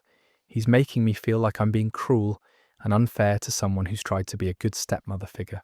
Some of my friends think I should just let Linda come to avoid the family drama, especially since my dad might not attend otherwise. They say that one day isn't worth damaging my relationship with my dad permanently. Others understand my position and think that Linda's history of making inappropriate comments about my mum justifies wanting to keep the celebration peaceful. My mum hasn't said anything about the situation, but I know she'd be more comfortable if Linda wasn't there. She's never asked me to exclude Linda from anything, but I can see how tense she gets when Linda starts making her comments about their past marriage and my dad's happiness. Graduation is in 3 weeks and my dad still hasn't confirmed whether he's coming. I feel like I'm being forced to choose between having my dad there or maintaining boundaries about how Linda treats my mum. I don't want to miss having my dad at such an important milestone, but I also don't want to reward Linda's behaviour by including her in family celebrations. Am I the bad person for not inviting my dad's girlfriend to graduation? That story concludes there. Linda spent 3 years insulting your mum to your face, and now she's shocked that actions have consequences. Your dad choosing to skip your graduation because his girlfriend can't come trash talk. Your mum shows exactly where his priorities lie. You're not obligated to give someone a front row seat to your achievements just because they're sleeping with your parent, especially when they've spent years being disrespectful to your family.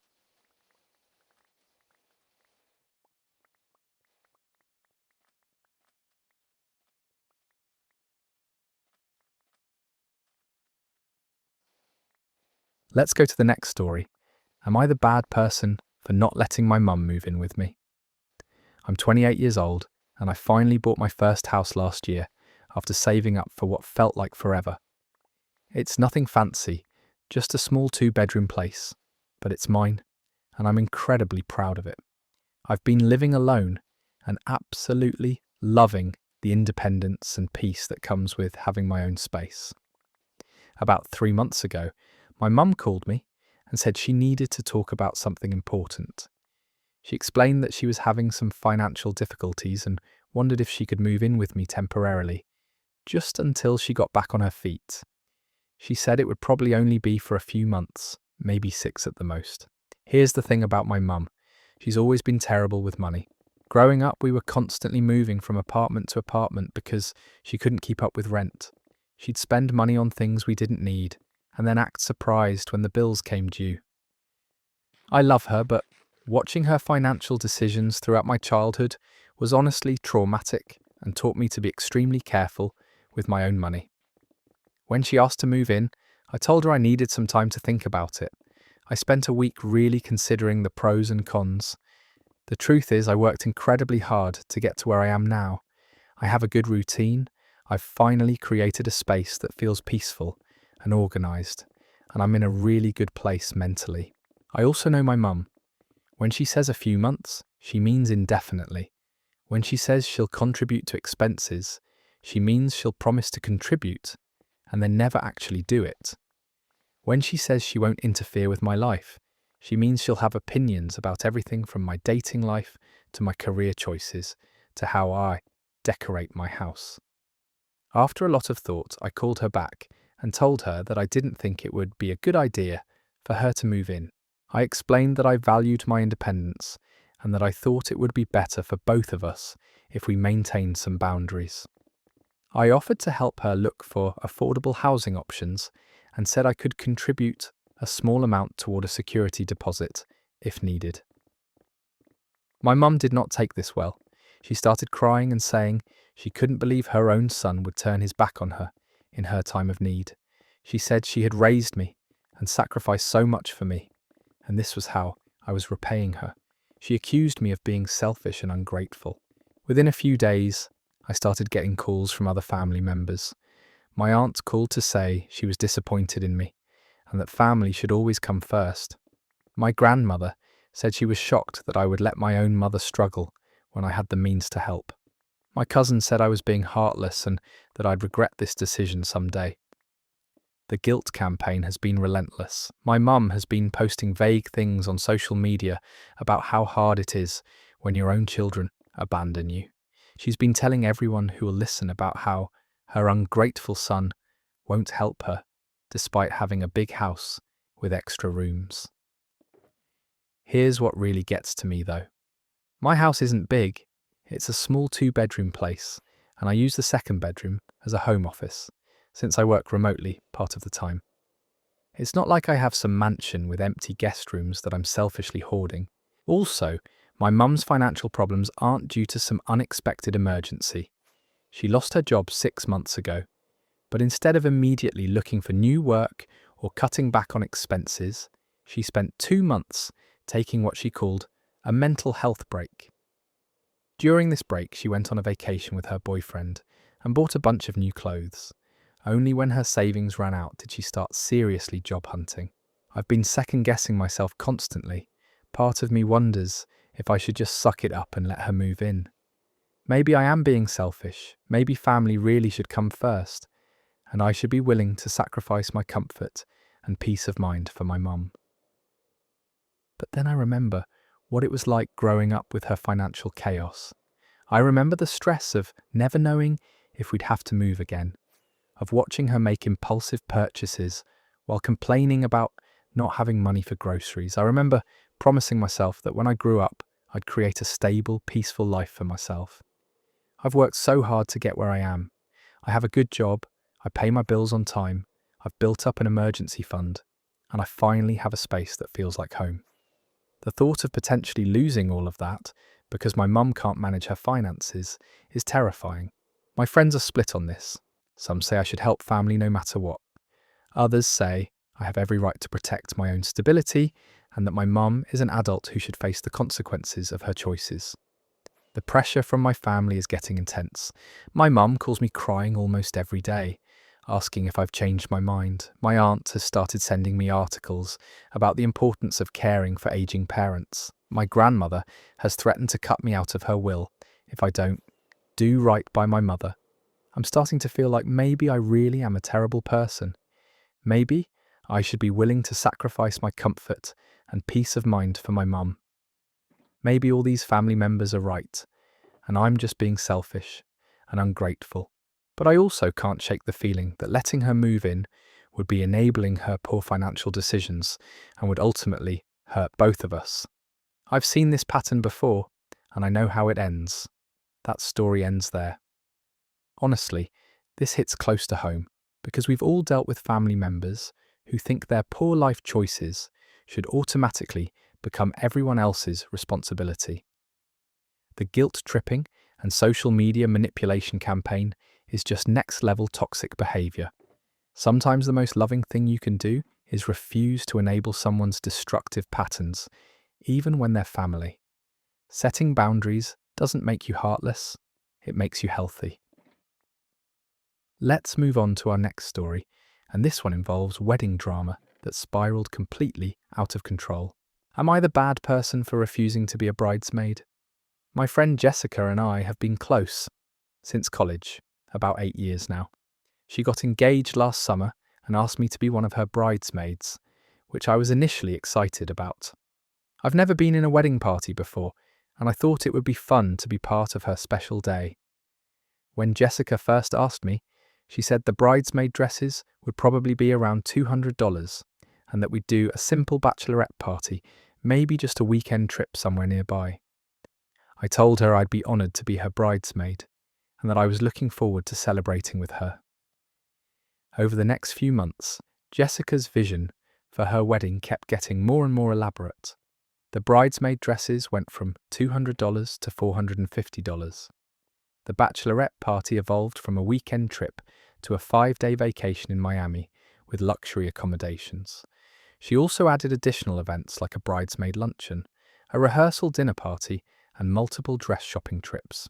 Each time she told me about another expense or event, I tried to be supportive, but internally I was starting to panic.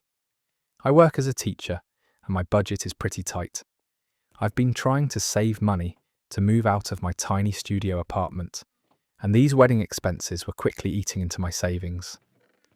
The breaking point came when Jessica sent the bridesmaid group chat a detailed breakdown of all the expenses we'd be responsible for. The dress, shoes, jewellery, hair and makeup for the wedding day, the bachelorette trip, multiple shower gifts, and our share of various other events. The total came to over $3,000 per bridesmaid.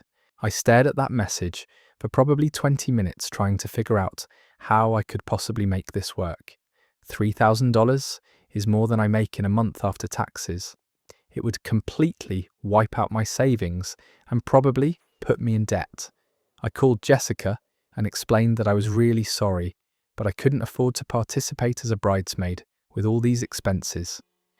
I told her I still wanted to be at her wedding as a guest and that I was happy to help with planning in ways that didn't cost money, but that I needed to step down from the wedding party. Jessica was not understanding at all. She said she was hurt that I was prioritizing money over our friendship and her special day. She pointed out that this was a once-in-a-lifetime event and that I should be willing to make sacrifices for someone I cared about. She said other people managed to find ways to afford wedding expenses and that I just wasn't trying hard enough. I tried to explain that it wasn't about not wanting to support her, but about literally not having $3,000 to spend. Jessica suggested I could put it on credit cards or ask my parents for help. When I said that wasn't an option, she accused me of making excuses. The conversation got heated when Jessica said that if I really wanted to be there for her, I'd find a way to make it work. She said she'd already planned everything around having a certain number of bridesmaids and that dropping out would ruin her vision for the wedding.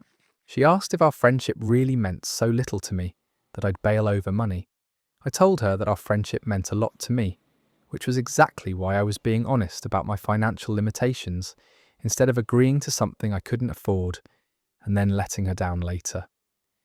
I said I hoped she could understand and that we could find other ways for me to be involved in her wedding.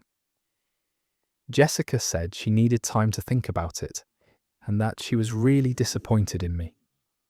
A few days later, she texted me saying that if I couldn't commit to being a bridesmaid, then maybe it would be better if I didn't come to the wedding at all. She said it would be awkward having me there as just a guest when I was supposed to be standing up with her. I was completely shocked. I never expected that stepping down as a bridesmaid would result in being uninvited from the wedding entirely. I tried calling her, but she wouldn't answer. I sent a long text apologizing again and explaining that I never meant to hurt her feelings, but she never responded. Our mutual friends are split on this situation. Some of them think Jessica is being unreasonable and that $3,000 is an insane amount to expect bridesmaids to spend. Others think I should have found a way to make it work because that's what you do for close friends. The worst part is that I've been replaced in the wedding party by Jessica's cousin, and from what I hear, Jessica's mum is paying for all of her cousin's expenses. So apparently, the solution was there all along, but Jessica chose to make me feel guilty instead of just being understanding about different people having different financial situations. I miss my friendship with Jessica, but I also feel like I dodged a bullet. If she's willing to end our 8-year friendship because I couldn't afford to go into debt for her wedding, maybe she wasn't the friend I thought she was. The wedding is next month, and I won't be attending. I sent a gift anyway, because I do wish her well, but our friendship seems to be over. Some people have told me I should reach out and try to make amends, but honestly, I'm not sure I want to be friends with someone who would treat me this way over money. That story comes to an end there. The entitlement here is absolutely staggering.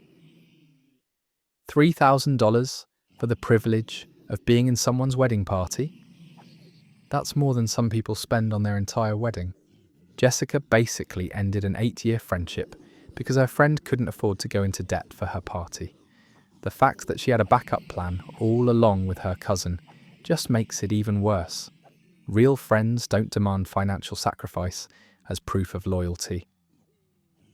Moving on to our next story, and this one shows how family members can take advantage of your kindness until you finally put your foot down. Am I the bad person for not giving my brother a ride? I'm 25, and my brother Marcus is 22. We both still live at home with our parents, but I've been saving up to move out, while Marcus seems perfectly content to live rent-free forever. About 6 months ago, Marcus got a job at a warehouse about 20 minutes away from our house. The job pays decent money, especially for someone with just a high school diploma, and I was happy for him because he'd been unemployed for almost a year before that. The problem started on Marcus's very first day of work. He asked if I could give him a ride because he didn't have a car, and public transportation to his job would take over an hour with multiple transfers. I said sure, no problem, figuring it was just temporary until he could figure out his own transportation. That was 6 months ago, and I've been driving Marcus to and from work every single day since then. His work schedule is 8 a.m. to 5 p.m, which means I have to wake up early to drop him off and then interrupt my day to pick him up. This has completely messed up my own schedule and made it harder for me to maintain my freelance work, which I do from home.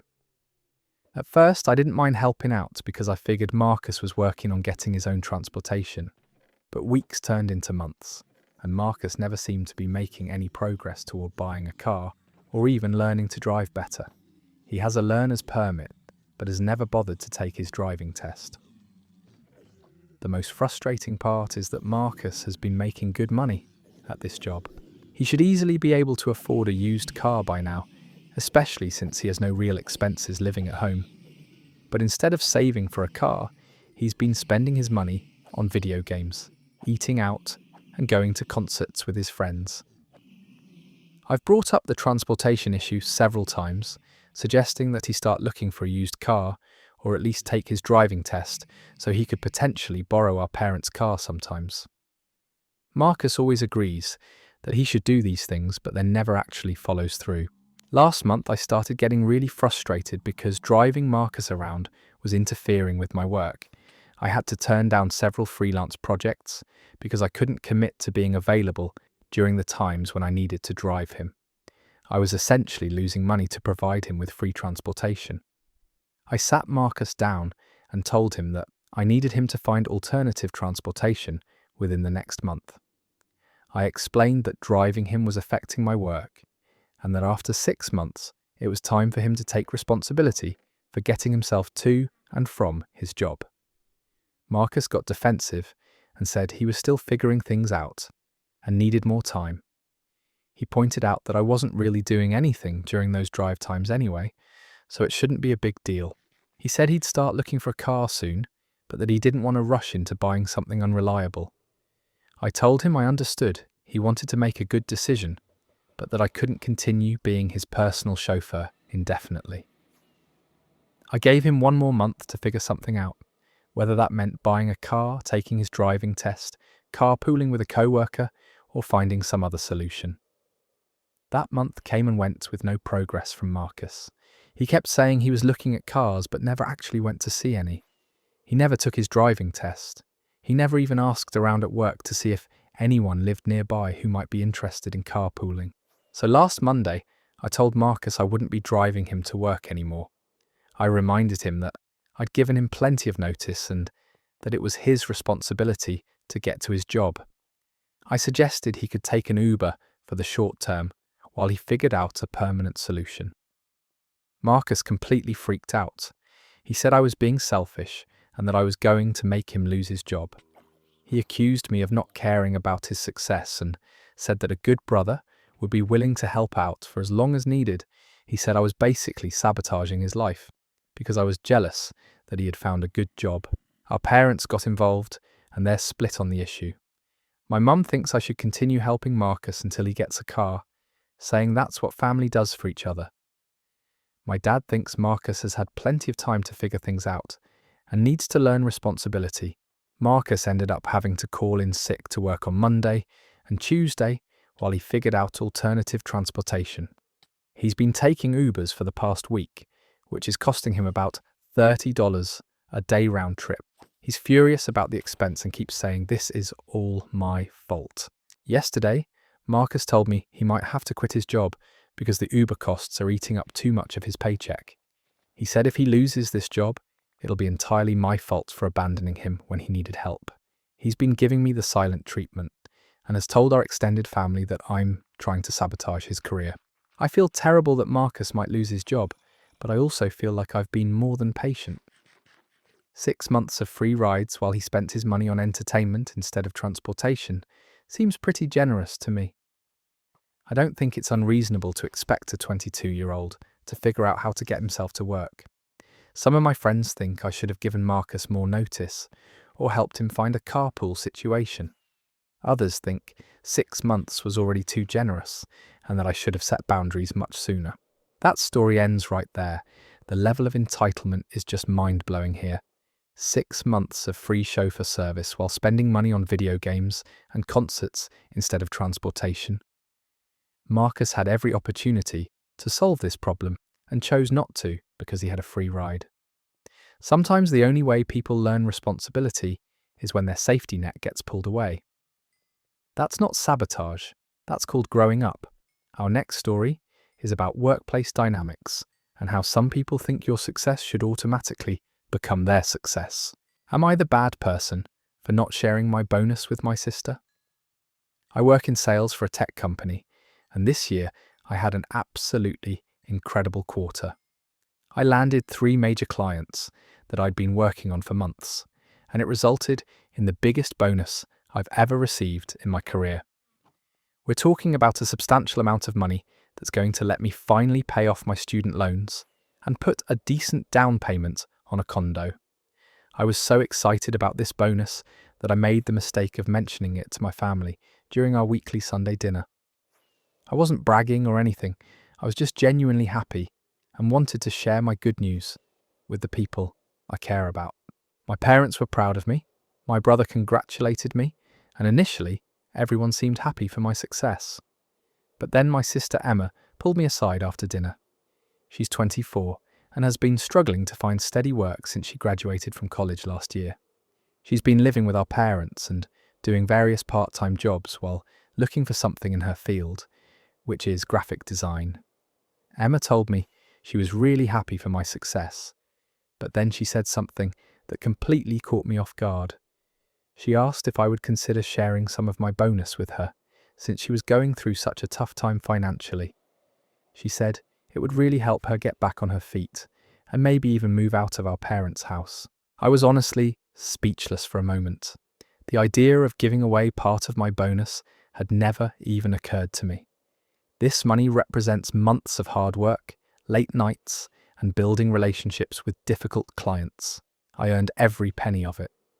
I told Emma that I was sorry she was struggling, but that I had plans for this bonus and couldn't share it. I explained that I was finally going to be able to pay off my student loans, which I'd been carrying for 6 years, and that this was a huge financial milestone for me. Emma got upset and said she couldn't believe I was being so selfish. She pointed out that I have a steady job and a regular salary, while she's barely scraping by. She said that sharing some of my bonus wouldn't really hurt me, but it would make a huge difference in her life. I tried to explain that just because I got a bonus doesn't mean I'm suddenly rich. I still have bills, I still have debt, and I still need to think about my own financial future. The bonus is a reward for my specific work performance, not some windfall that I should feel obligated to distribute to family members. Emma said I was being greedy and that family should help each other out. She pointed out that our parents had helped both of us through college and that we should have the same spirit of generosity toward each other. She said she wasn't asking for half of it, just enough to help her get started in her adult life. When I still said no, Emma got really angry. She accused me of thinking I was better than everyone else just because I had a good job. She said I was selfish and materialistic and that money was more important to me than family. The worst part is that Emma went to our parents about it. She told them that I was refusing to help her, even though I could easily afford to. She made it sound like I was hoarding money while she was desperately in need. Now my parents are divided on the issue. My mom thinks I should help Emma out because that's what family does for each other. She says I've been blessed with success and should share that blessing. My dad is more on my side, saying that I earn the money and should be able to decide what to do with it. But the family pressure is intense. Emma has been making passive-aggressive comments about how some people forget where they come from when they get a little money. She's been posting things on social media about how hard it is when your own family won't help you succeed. My extended family has even gotten involved. My aunt called to say she was disappointed in me for not helping Emma. My grandmother said she raised us to be more generous than this. It feels like everyone expects me to just hand over money because I had one good quarter at work. The thing is, Emma has a college degree and she's capable of working. She's been turning down jobs that she thinks are beneath her or don't pay enough. She's been very picky about what kind of work she's willing to do, which I understand to some extent. But she can't expect other people to fund her life while she waits for the perfect opportunity. I've offered to help Emma in other ways. I said I'd review her portfolio and help her network in the design community. I offered to help her practice for interviews, or even put in a good word for her at my company if any design positions opened up. But she said what she really needs is money, not advice. Some of my friends think I should just give Emma some money to keep peace in the family. Others think she's being completely unreasonable and that I shouldn't reward this kind of entitled behaviour. I'm starting to feel like maybe I am being selfish. Maybe I should be more generous with my success. But I also worked really hard for this bonus, and I have my own financial goals that I've been working toward for years. That story comes to an end right there. This is exactly the kind of entitled thinking that drives me crazy. Emma basically thinks her sister owes her money just because she had a successful quarter at work. Success isn't a lottery ticket that gets distributed to your whole family. The manipulation through parents and social media posts is just toxic behaviour. Hard work deserves its rewards, and nobody should feel guilty for keeping the money they earned. Let's dive into our next story, which deals with one of the most contentious wedding planning decisions couples face. Am I the bad person for not wanting kids at my wedding? My fiance Sarah and I have been planning our wedding for the past year, and overall it's been a really fun process. We've agreed on most of the major decisions without much conflict. But there's one issue that's causing serious family drama. Sarah and I both feel strongly that we want our wedding to be an adults-only celebration. We're planning an evening ceremony, followed by a reception, with dinner, dancing, and an open bar. We want our friends and family to be able to relax, have some drinks, and celebrate with us without worrying about entertaining kids or dealing with crying babies during the ceremony. We also have a limited budget and a limited guest list. Adding children would mean either cutting other guests we really want there or significantly increasing our costs. When you factor in kids' meals, extra seating, and childcare considerations, it adds up quickly. We thought this would be a pretty straightforward decision. We put adults-only celebration on our save the dates and wedding invitations, and we figured people would understand and make arrangements accordingly. Boy, were we wrong. The pushback from certain family members has been intense and honestly really hurtful. My sister was the first to call and express her displeasure. She has 3 kids under the age of 8, and she said it was unreasonable to expect her to find childcare for an entire evening. She said family weddings should include the whole family, including children, and that we were being selfish by excluding them. I explained our reasoning about wanting an adult celebration and the budget constraints, but she wasn't having it. She said we were prioritizing partying over family, and that her kids would be devastated to miss their uncle's wedding. Then Sarah's brother got involved. He and his wife have twin toddlers, and they said they couldn't attend the wedding if their kids weren't invited. They said they don't have anyone they trust to babysit overnight, and they're not comfortable leaving the kids with strangers. Sarah tried to suggest that maybe they could hire a babysitter to come to the wedding venue and watch the kids in a separate room, but they said that defeated the purpose of having the kids there and would be too expensive anyway. The situation escalated when both sets of parents got involved. My parents said they understood our desire for an adult celebration, but thought we should make an exception for immediate family. Sarah's parents were more direct, saying that excluding children from a family celebration was cold and unwelcoming. Sarah's mum actually suggested that we change our entire wedding timeline to make it more kid-friendly. She wanted us to have a daytime ceremony with a lunch reception instead of the evening celebration we'd been planning. She said this would solve the childcare problem and still give us the wedding we wanted. But that's not the wedding we wanted. We specifically chose an evening timeline because we wanted a more formal, sophisticated celebration. We wanted our friends to be able to drink and dance without worrying about little kids running around. The pressure kept building from there. My aunt called to say she was disappointed that her grandchildren wouldn't be able to see me get married. Sarah's cousin said we were being discriminatory against families with children, and that we'd regret not having kids at our wedding when we looked back at the photos. Several family members have said they're not sure they can attend if their children aren't welcome. My sister has been particularly dramatic, saying that we're forcing her to choose between her children and her brother's wedding. The worst part is the guilt tripping. People keep saying things like, kids bring such joy to celebrations, and you'll want your nieces and nephews to remember being at your wedding. Tutoring. Sarah's mum keeps sending us articles about how family-friendly weddings create better memories. We've tried to compromise by offering to help people find and pay for childcare, but several family members have said that's not the same as having their kids actually at the wedding. They want their children to be part of the celebration, not stuck with a babysitter. The whole situation is causing us so much stress that we're starting to question whether we should just give in and allow kids, but we really don't want to. We've been looking forward to this specific type of celebration, and changing it feels like we'd be giving up our vision for our wedding to appease other people. Sarah is more frustrated than I am, because she feels like people are trying to hijack our wedding and make it about what they want instead of what we want. She keeps saying it's our wedding and we should be able to celebrate however we choose. Some of our friends who don't have kids are completely supportive and think our families are being unreasonable, but our friends who are parents are more divided. Some understand our position, while others think we should be more accommodating to families. The wedding is still 4 months away, but this conflict is already casting a shadow over what should be an exciting time for us.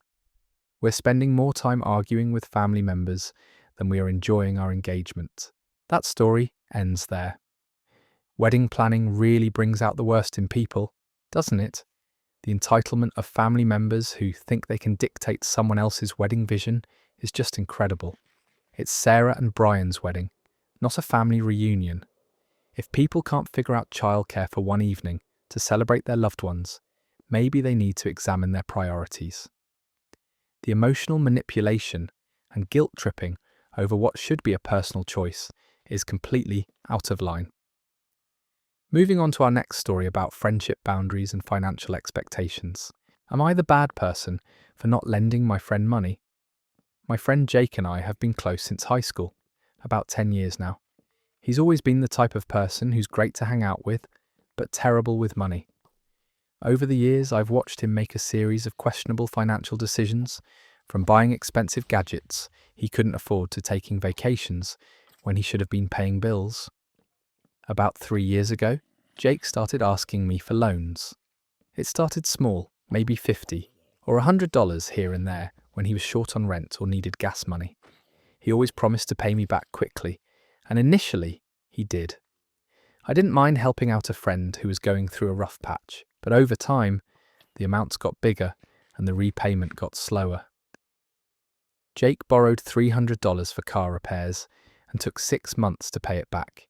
He borrowed $500 for his security deposit on a new apartment and never paid it back at all. When I brought it up, he said he thought I had just given him the money as a friend helping a friend. The pattern continued for about 2 years. Jake would get into financial trouble, usually due to his own poor planning, and then come to me for help. I kept lending him money because I felt bad for him and because he was my friend. But I was starting to feel like I was enabling his bad financial habits, rather than actually helping him. The breaking point came 6 months ago when Jake asked to borrow $1,500. He said his roommate had moved out unexpectedly and he needed help covering rent until he could find someone new. He promised he'd pay me back within 2 months once he got his tax refund. I told Jake I wasn't comfortable lending him that much money, especially since he still owed me about $800 from previous loans. I said I'd be happy to help him brainstorm other solutions, like finding a temporary roommate or talking to his landlord about a payment plan. Jake got upset and said he couldn't believe I wouldn't help him when he was in a real crisis. He said he had always been there for me, and that this was when he really needed me to step up as a friend. He promised this would be the last time he'd ever ask for money. Against my better judgment, I lent him the $1,500. Jake was incredibly grateful and swore he'd have it back to me by April when he got his tax refund. April came and went, with no mention of repayment. When I brought it up in May, Jake said his tax refund was smaller than expected and he needed a little more time. In June, he said he was dealing with some unexpected medical expenses. In July, he said his car had broken down and he had to use the money for repairs. By August, I realised I was never going to see that money again. Jake had moved on to asking other friends for loans and seemed to have completely forgotten about what he owed me. When I brought it up directly, he got defensive and said I was being materialistic and that real friends don't keep score. Last month, Jake came to me again, asking for money. This time, he needed $600 for what he called a business opportunity that he couldn't pass up. He said it was a sure thing and that he'd be able to pay back everything he owed me once this opportunity paid off. I told Jake no. I said I couldn't lend him any more money when he hadn't paid back what he already owed. I explained that I felt like our friendship had become one-sided, with me always giving and him always taking. Jake completely lost it. He said he couldn't believe I was abandoning him when he needed help the most. He accused me of being a fair-weather friend who was only supportive when it was convenient. He said real friends help each other out without keeping track of money and that I was being petty and greedy. He also brought up times when he had helped me, like when he helped me move apartments or when he drove me to the airport. He said friendship was about more than money and that I was reducing our relationship to a transaction. The argument got really heated and Jake said some things that really hurt. He called me selfish and said I'd changed since I got my current job and started making decent money. He accused me of thinking I was better than him and looking down on his financial struggles. Since then, Jake has been telling our mutual friends that I refused to help him in his time of need. He's been painting himself as the victim and me as the greedy friend who cares more about money than friendship. Some of our friends have asked me why I won't help Jake out, and it's created awkwardness in our friend group. A few people have suggested that I should just write off the money Jake owes me and move on for the sake of preserving the friendship. They say that money shouldn't come between friends and that I should be more understanding of Jake's situation. But I feel like I've been more than understanding for 3 years. I've lent Jake over $3,000 total, and he's only paid back about half of it. I don't think it's unreasonable to expect a friend to honour their commitment to pay back money they borrowed. Other friends are more supportive of my position. They've pointed out that Jake has a pattern of taking advantage of people's generosity and that he needs to face consequences for his actions. They think I've been too patient and that I should have cut him off long ago. That story comes to its end. Jake is a classic financial vampire who's been bleeding his friend dry for years while playing the victim. The manipulation tactic of bringing up non-monetary favours to justify not paying back actual cash loans is particularly disgusting. Real friendship isn't about one person constantly bailing out the other person's poor life choices. Sometimes, the kindest thing you can do for someone is stop enabling their destructive patterns, even if they hate you for it. Our next story involves health issues and the expectations people have about how others should respond to emergencies. Am I the bad person for cancelling on a birthday party? My best friend Laura had been planning her 26th birthday party for weeks. She decided to throw a big celebration at her apartment with about 20 people, catered food, and a whole elaborate setup. She was really excited about it and had been talking about it constantly for the past month. The party was scheduled for Saturday night, and I had confirmed that I would be there. I even helped her plan some of the details and offered to come over early to help set up.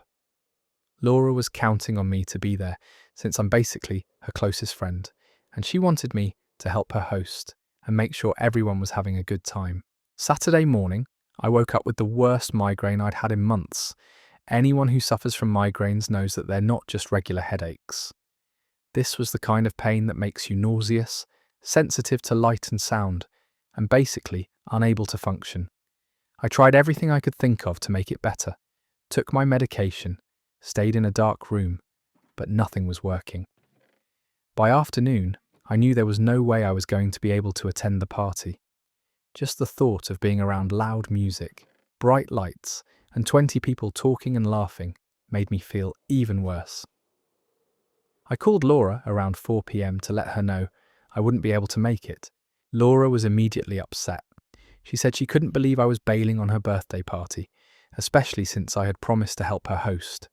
I tried to explain that I had a severe migraine and genuinely couldn't leave my apartment, but she said it sounded like I was making excuses. She asked if I had taken medicine, and when I said yes, she suggested I just take more and push through it.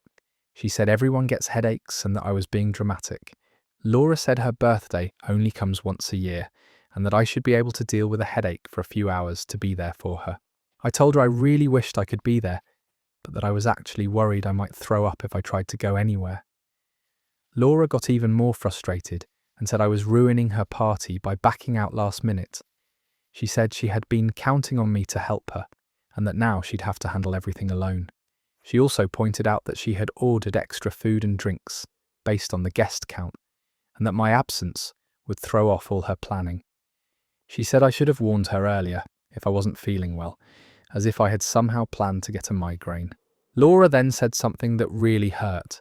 She accused me of not caring about her or our friendship and said that if the roles were reversed, she would have dragged herself to my party no matter how sick she was. She said real friends show up for each other, especially for important events. I tried one more time to explain that migraines aren't something you can just power through, but Laura cut me off and said she didn't want to hear any more excuses. She hung up on me, and I spent the rest of the evening feeling terrible, both physically from the migraine and emotionally from the fight. The next day, Laura posted pictures from her party on social media, and it looks like everyone had a great time. She didn't respond to my text asking how the party went. When I tried calling her on Monday, she sent me to voicemail. Later that week, I found out from mutual friends that Laura had been telling people I had ditched her birthday party for no good reason. She was saying that I had probably just wanted to stay home and watch Netflix instead of celebrating with her. She made it sound like I had just blown. Some of our friends have reached out to ask her off because I didn't feel like going out what happened, and when I explain about the migraine, most of them are understanding. But a few have suggested that maybe I could have made more of an effort to attend, even if I wasn't feeling great. Laura and I still haven't really talked about what happened. She's been cold toward me when we've run into each other, and she didn't invite me to a group dinner last weekend that included most of our usual friend circle. I feel like she's punishing me for getting sick, which seems really unfair. I've been dealing with migraines for years, and Laura knows this about me. She's seen me have to leave events early or cancel plans before because of them. I thought she understood that it's not something I can control, but apparently she thinks I should just suffer through it when it's convenient for her. The whole situation has made me question our friendship. I can't believe she'd rather have me show up and potentially throw up at her party than just accept that I was genuinely too sick to attend. That story comes to an end there. Laura clearly has no understanding of what migraines actually are and thinks her friend should have suffered through debilitating pain for a party. The fact that she's spreading lies to their mutual friends and treating this like a personal betrayal shows she's more concerned with her own convenience than her friend's well-being. Sometimes people reveal their true character when you can't give them exactly what they want, exactly when they want it. Let's move on to another story about living situations and cleanliness expectations. Am I the bad person for throwing away my roommate's bottles? I live with my roommate Derek in a 2-bedroom apartment, and overall, we get along pretty well. We've been roommates for about 8 months now, and usually don't have any major conflicts about household stuff. Derek has this hobby where he collects interesting bottles from drinks he tries. Not like expensive wine bottles or anything fancy, just unique soda bottles, craft beer bottles, interesting juice containers, that kind of thing. He keeps them lined up on shelves in his room and sometimes displays a few in the living room. I've never really understood the appeal, but it's his thing, and it doesn't bother me when he keeps them in his own space. The problem started about a month ago when Derek began leaving bottles all over our kitchen counter and around the sink area. At first, it was just a few bottles here and there, and I figured he was just temporarily storing them before cleaning them and putting them away. But then more and more bottles started accumulating. We're talking about dozens of bottles covering most of our limited counter space. These bottles weren't clean either. They had sticky residue, labels half peeled off, and some still had liquid in them. The kitchen started to smell weird, and it was becoming impossible to use the counter space for actual cooking and food prep. I mentioned it to Derek a couple of times, asking when he was planning to clean them up and move them to his room. He always said he'd get to it soon, that he just needed to soak off the labels and wash them properly before storing them. But weeks went by and nothing happened. The situation got worse when Derek went out of town for a long weekend to visit his family. Before he left, he said he'd clean up the bottles when he got back. But while he was gone, I noticed that some of the bottles were starting to develop mold, and the smell in the kitchen was getting really bad. I was planning to have a few friends over the day after Derek got back, and I was embarrassed about the state of our kitchen.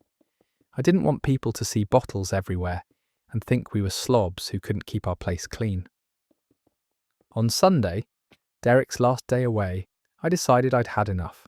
I spent about 2 hours clearing all the bottles from the kitchen. I checked each one to see if it looked valuable or special, and anything that seemed unique or expensive, I set aside in a box, but the majority were just regular bottles from sodas and beers that you can buy anywhere.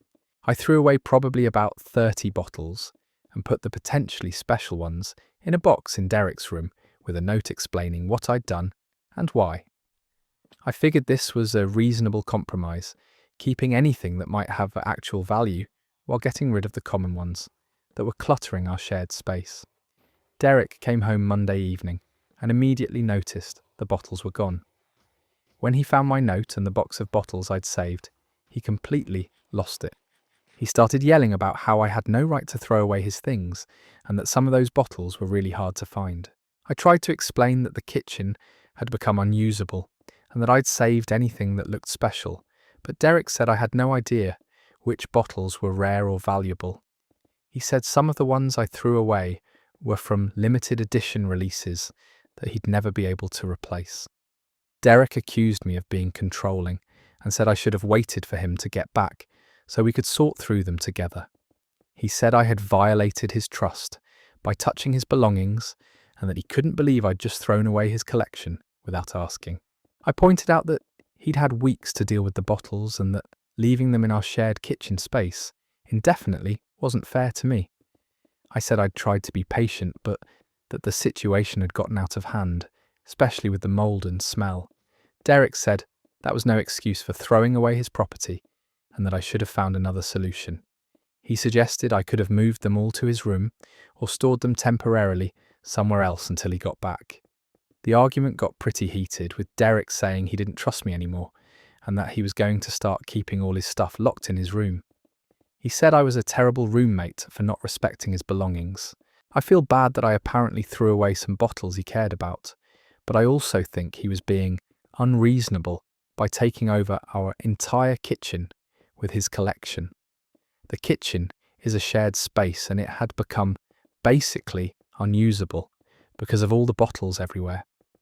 Some of my friends think I should have waited for Derek to get back, even if it meant dealing with the mess for a few more days. Others think Derek was being inconsiderate by leaving bottles all over the kitchen for weeks and that I had every right to clean up the shared space. The tension between Derek and me has been pretty bad since this happened. He's been cold and distant, and yesterday he said he's thinking about finding a new roommate when our lease is up because he doesn't feel comfortable living with someone who would throw away his things. That story ends there. Derek turned the shared kitchen into his personal storage facility for dirty bottles and then acted shocked when his roommate finally cleaned up the mess. The fact that he left mouldy bottles sitting there while he went out of town shows he had zero respect for their shared living space. Hobbies are fine, but they shouldn't make common areas unusable for everyone else. Moving on to our next story, which involves academic expectations and neighbour relationships. Am I the bad person for not helping my neighbour's kid with homework? I live in a duplex and my neighbour Carol lives on the other side with her 12-year-old son Tyler. Carol and I have always been friendly neighbours. We chat when we see each other outside and help each other out with small things like accepting packages or borrowing tools. About 2 months ago, Carol mentioned that Tyler was struggling with math and that she was worried about his grades. She said she wasn't good at math herself and couldn't really help him with his homework. I mentioned that I had majored in engineering in college and was pretty good with numbers. Carol asked if I might be willing to help Tyler with his math homework occasionally, maybe just look over his work and explain things he didn't understand. I said I'd be happy to help out when I could, figuring it would just be occasional questions here and there. At first it was exactly what I expected. Tyler would come over maybe once a week with a specific problem he was stuck on, and I'd spend 10 or 15 minutes helping him work through it. He was a polite kid and seemed genuinely interested in learning, so I didn't mind helping out. But gradually, the requests became more frequent and time-consuming. Tyler started coming over 3 or 4 times a week, not just with questions about specific problems, but expecting me to sit with him while he did his entire math homework assignment. What had started as quick help sessions turned into hour-long tutoring sessions. Tyler would show up right after school and expect me to drop whatever I was doing to help him with math. Carol seemed to think this arrangement was perfectly normal and would often send Tyler over without even asking if I was available. The situation got more complicated when Tyler started struggling in other subjects too. Carol asked if I could help with his science homework, then his English essays. Before I knew it, I was basically providing free tutoring services for multiple subjects several hours a week. I have a full-time job, and I work from home most days. These constant interruptions were making it hard for me to focus on my own work, especially when Tyler would show up in the middle of important video calls or when I was on deadline for projects. I tried to set some boundaries by telling Carol that I could only help Tyler on certain days or during specific hours, but she didn't seem to understand why I needed limits. She said Tyler really needed the help and that I was so good at explaining things to him. The breaking point came 2 weeks ago when I was dealing with a work crisis and had to stay up until 2 a.m. finishing a project because I'd lost several hours during the day helping Tyler with homework. I was exhausted and stressed, and I realised this situation had gotten completely out of hand. The next day when Tyler showed up after school, I told him I was sorry but I couldn't help him that day because I had too much work to catch up on. Tyler seemed disappointed, but said he understood. But about an hour later, Carol knocked on my door. Carol was upset and said Tyler had told her I refused to help him. She said she didn't understand why I was suddenly being difficult when Tyler really needed support with his schoolwork. She pointed out that I worked from home, so I should have more flexibility than people with regular office jobs. I tried to explain that working from home doesn't mean I have unlimited free time, and that I'd been happy to help occasionally, but couldn't continue providing daily tutoring sessions. Carol said she thought I enjoyed helping Tyler and that she was surprised I was backing out when he was finally making progress in school. She also mentioned that she couldn't afford to hire a real tutor and that Tyler didn't have a father figure to help him with homework. She said she was doing her best as a single mum and had thought she could count on me as a neighbour to help out. I felt guilty about the single mum comment, but I also felt like Carol was taking advantage of my willingness to help. I told her I cared about Tyler's success, but that I needed to focus on my own work and couldn't continue with the daily homework sessions. Carol got defensive and said she couldn't believe I was abandoning Tyler when he needed help the most. She said she'd thought I was a caring person, but that apparently I only cared about myself. She accused me of being selfish and not understanding what it was like to struggle as a parent. Since that conversation, Carol has been cold toward me. She doesn't wave when we see each other outside. And yesterday, I saw her talking to another neighbour and pointing toward my house. I'm worried she's telling people that I refused to help her son. Tyler hasn't come over asking for help since then, and I actually feel bad about it. He's a good kid, and I do want him to succeed in school, but I also can't continue being his unpaid tutor for hours every day. Some people have told me I should have been more direct about boundaries from the beginning instead of letting the situation escalate. Others think Carol was completely out of line for expecting so much free help, and then getting angry when I said I couldn't continue. That story comes to an end there. Carol completely took advantage of a neighbour's kindness and then acted like she was entitled to free daily tutoring services. The guilt trip about being a single mum doesn't excuse expecting someone else to sacrifice their work time to do her job as a parent. Helping occasionally is being neighbourly, but providing hours of free tutoring every week crosses way over the line into exploitation. Let's move on to our next story about dietary restrictions and relationship compromise. Am I the bad person for refusing to cook vegan? My boyfriend Marcus and I have been living together for about 6 months now. When we first started dating, he ate a pretty normal diet with meat, dairy, and everything else. He mentioned being interested in eating healthier, but it never seemed like a big deal. About 3 months ago, Marcus watched some documentary about factory farming and became really passionate about veganism basically overnight. He decided he was going to completely eliminate all animal products from his diet, which I thought was admirable, even though it's not something I was interested in doing myself. At first, Marcus was content to just change his own eating habits. He'd cook vegan meals for himself, while I continued eating the way I always had. We'd sometimes eat different things at dinner, but it worked out fine, and I didn't mind accommodating his new lifestyle when we ate together. The problem started when Marcus began asking me to cook vegan meals when it was my turn to make dinner. He said it would be easier if we could eat the same things, and he started suggesting vegan recipes he wanted me to try. I was willing to experiment and made several plant-based meals that turned out pretty good.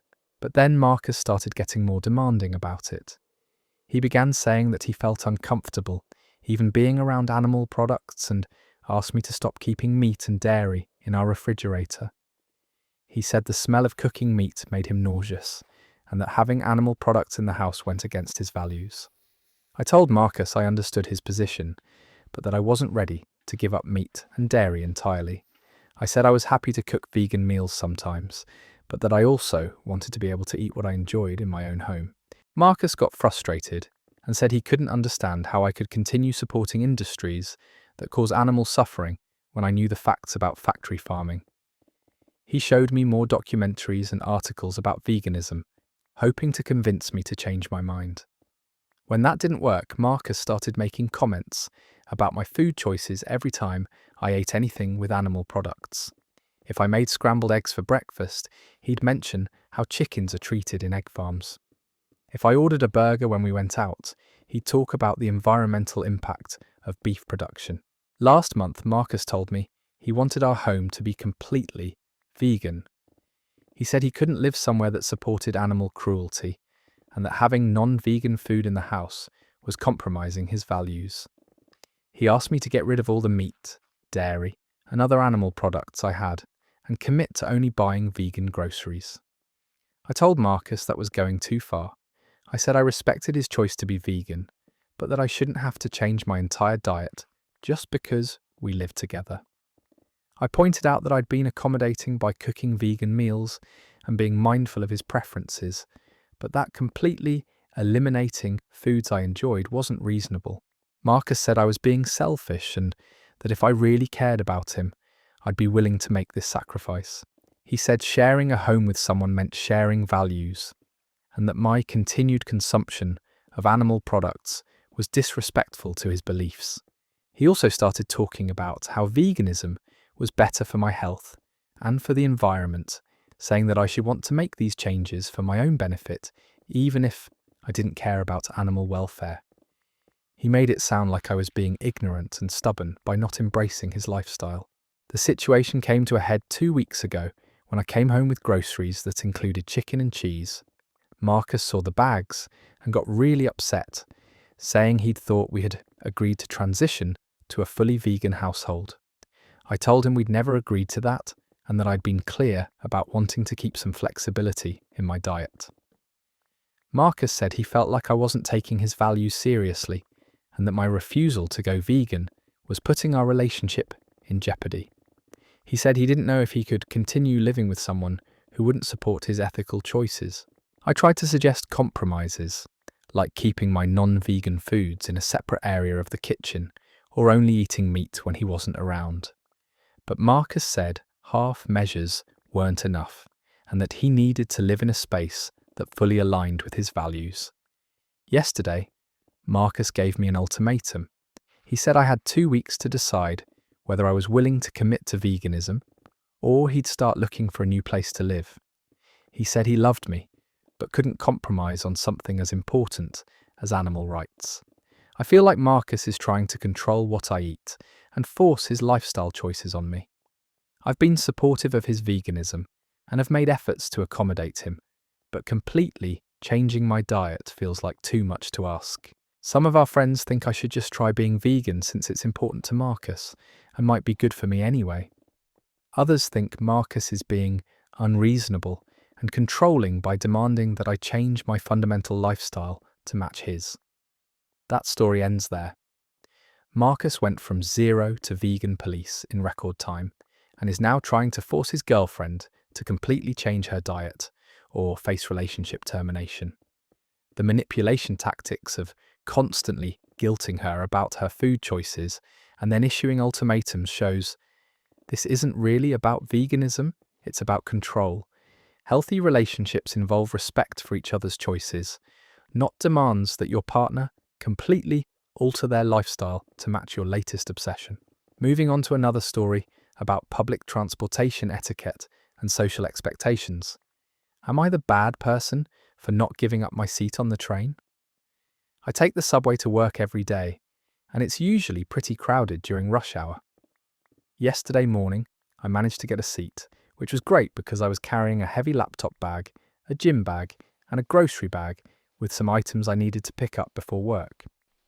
The train was filling up as we made stops, and by the time we were halfway to downtown, it was packed with people standing in the aisles.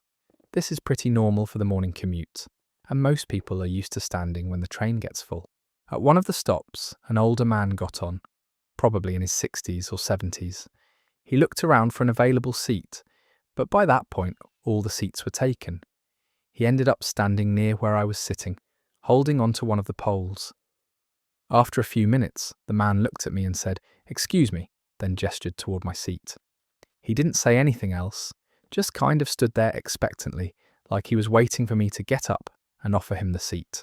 I felt awkward because I could see he thought I should give up my seat, but I was really struggling with all the bags I was carrying. My laptop bag was digging into my shoulder, the gym bag was heavy, and I was trying to balance the grocery bag on my lap. Standing up would have meant trying to manage all these bags while holding onto a pole in a crowded moving train. I also had about 20 more minutes left on my commute, and the thought of standing that long while juggling all my stuff was pretty daunting. I smiled politely at the man, but didn't get up from my seat. The man stood there for another minute or two, then said loud enough for people around us to hear that he couldn't believe how rude young people are these days. He said when he was young, people had respect for their elders and would automatically give up seats for older passengers. Several people turned to look at me, and I felt really embarrassed. The man continued making comments about how society had lost its manners and how disappointing it was to see such selfishness from the younger generation. A woman standing nearby said she agreed with him and that it was common courtesy to give up your seat for elderly passengers. She looked directly at me when she said it, making it clear she thought I was being rude. I started to feel like everyone on the train was judging me, but I still didn't want to stand up with all my bags. I tried to avoid eye contact and just looked down at my phone, hoping the man would drop it and find somewhere else to stand. Another passenger, a middle-aged woman, actually did offer the man her seat. She had been standing further down the car and made her way over to offer him her spot. The man accepted gratefully and made sure to thank her loudly, saying it was nice to see that some people still had good manners. As he walked past me to get to the other seat, the man made another comment about how some people were raised better than others. The woman who had given up her seat also gave me a disapproving look as she moved to where the man had been standing. I felt terrible for the rest of my commute. Part of me wondered if I should have just dealt with the inconvenience of standing with all my bags to be polite. But another part of me felt like the man was being presumptuous by expecting me to give up my seat just because he was older. When I got to work, I told a few co-workers about what happened, and they had mixed reactions.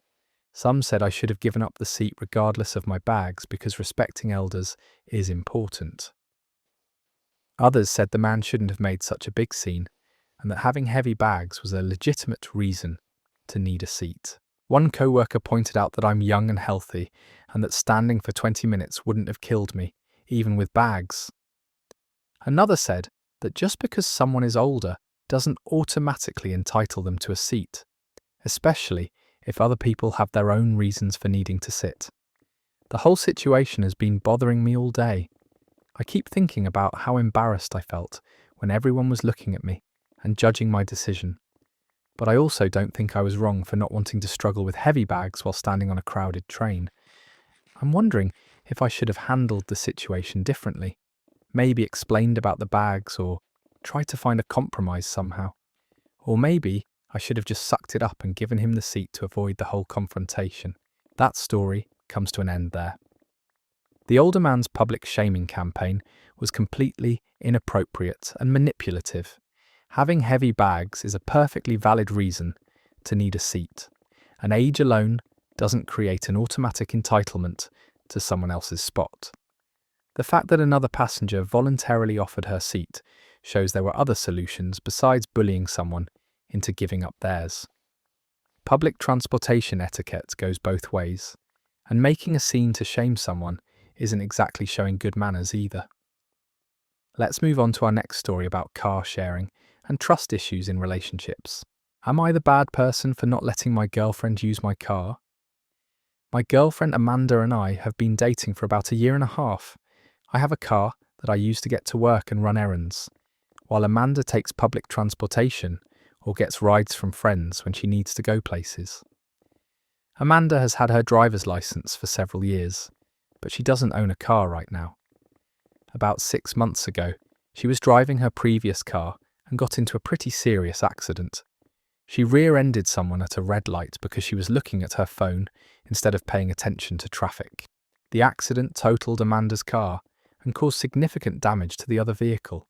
Fortunately, no one was seriously injured, but Amanda had to pay a large deductible and her insurance rates went up significantly. Because of the financial impact, she decided not to buy another car right away. Since then, Amanda has occasionally asked to borrow my car for various things. At first, I was hesitant because of the accident, but I felt bad about her transportation situation and wanted to be supportive. I let her use it a few times for important errands, and everything seemed to go fine. The problem started when Amanda began asking to use my car more frequently. What had been occasional requests for urgent needs turned into regular asks for convenience. She wanted to borrow it to go shopping, visit friends, or just avoid taking the bus places. I started feeling uncomfortable with how often she was asking, especially knowing about her previous accident. I also noticed that Amanda seemed to have a casual attitude toward driving that made me nervous.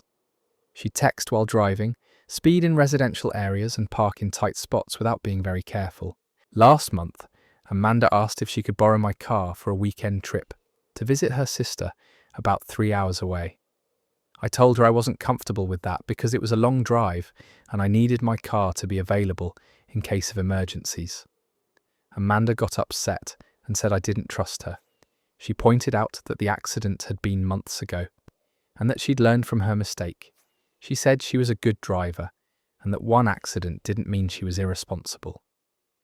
I tried to explain that it wasn't just about the accident, but about how I'd noticed her driving habits when I was in the car with her. I mentioned the texting and speeding and said those behaviours made me worried about lending her my car. Amanda got defensive and said I was being paranoid and controlling.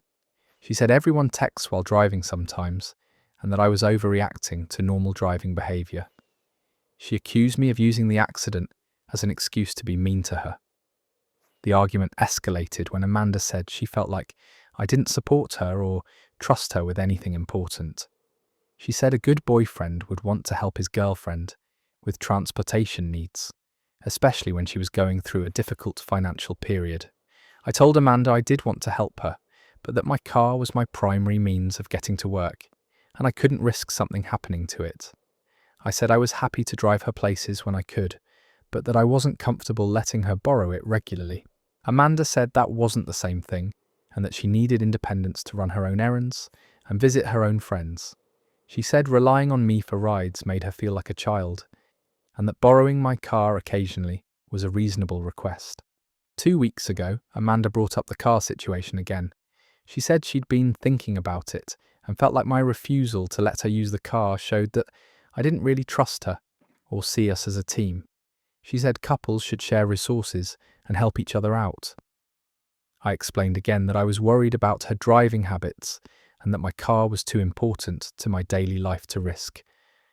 Amanda got angry and said I was holding her past mistake against her and not giving her a chance to prove she'd changed. She also pointed out that she'd been helping me with other things, like cooking dinner and cleaning my apartment, and that I should be willing to reciprocate by sharing my car. She said our relationship felt one-sided with her, always giving, and me always taking. Yesterday, Amanda's friend offered to sell her an old car for pretty cheap, but Amanda said she couldn't afford it right now. She asked if I would co-sign for a loan, so she could buy the car, since I apparently didn't trust her enough to share mine. I told her I wasn't comfortable co-signing for a loan, especially given her financial situation and driving history. Amanda completely lost it and said I was being unsupportive and selfish. She said she couldn't believe I wouldn't help her get the transportation she needed.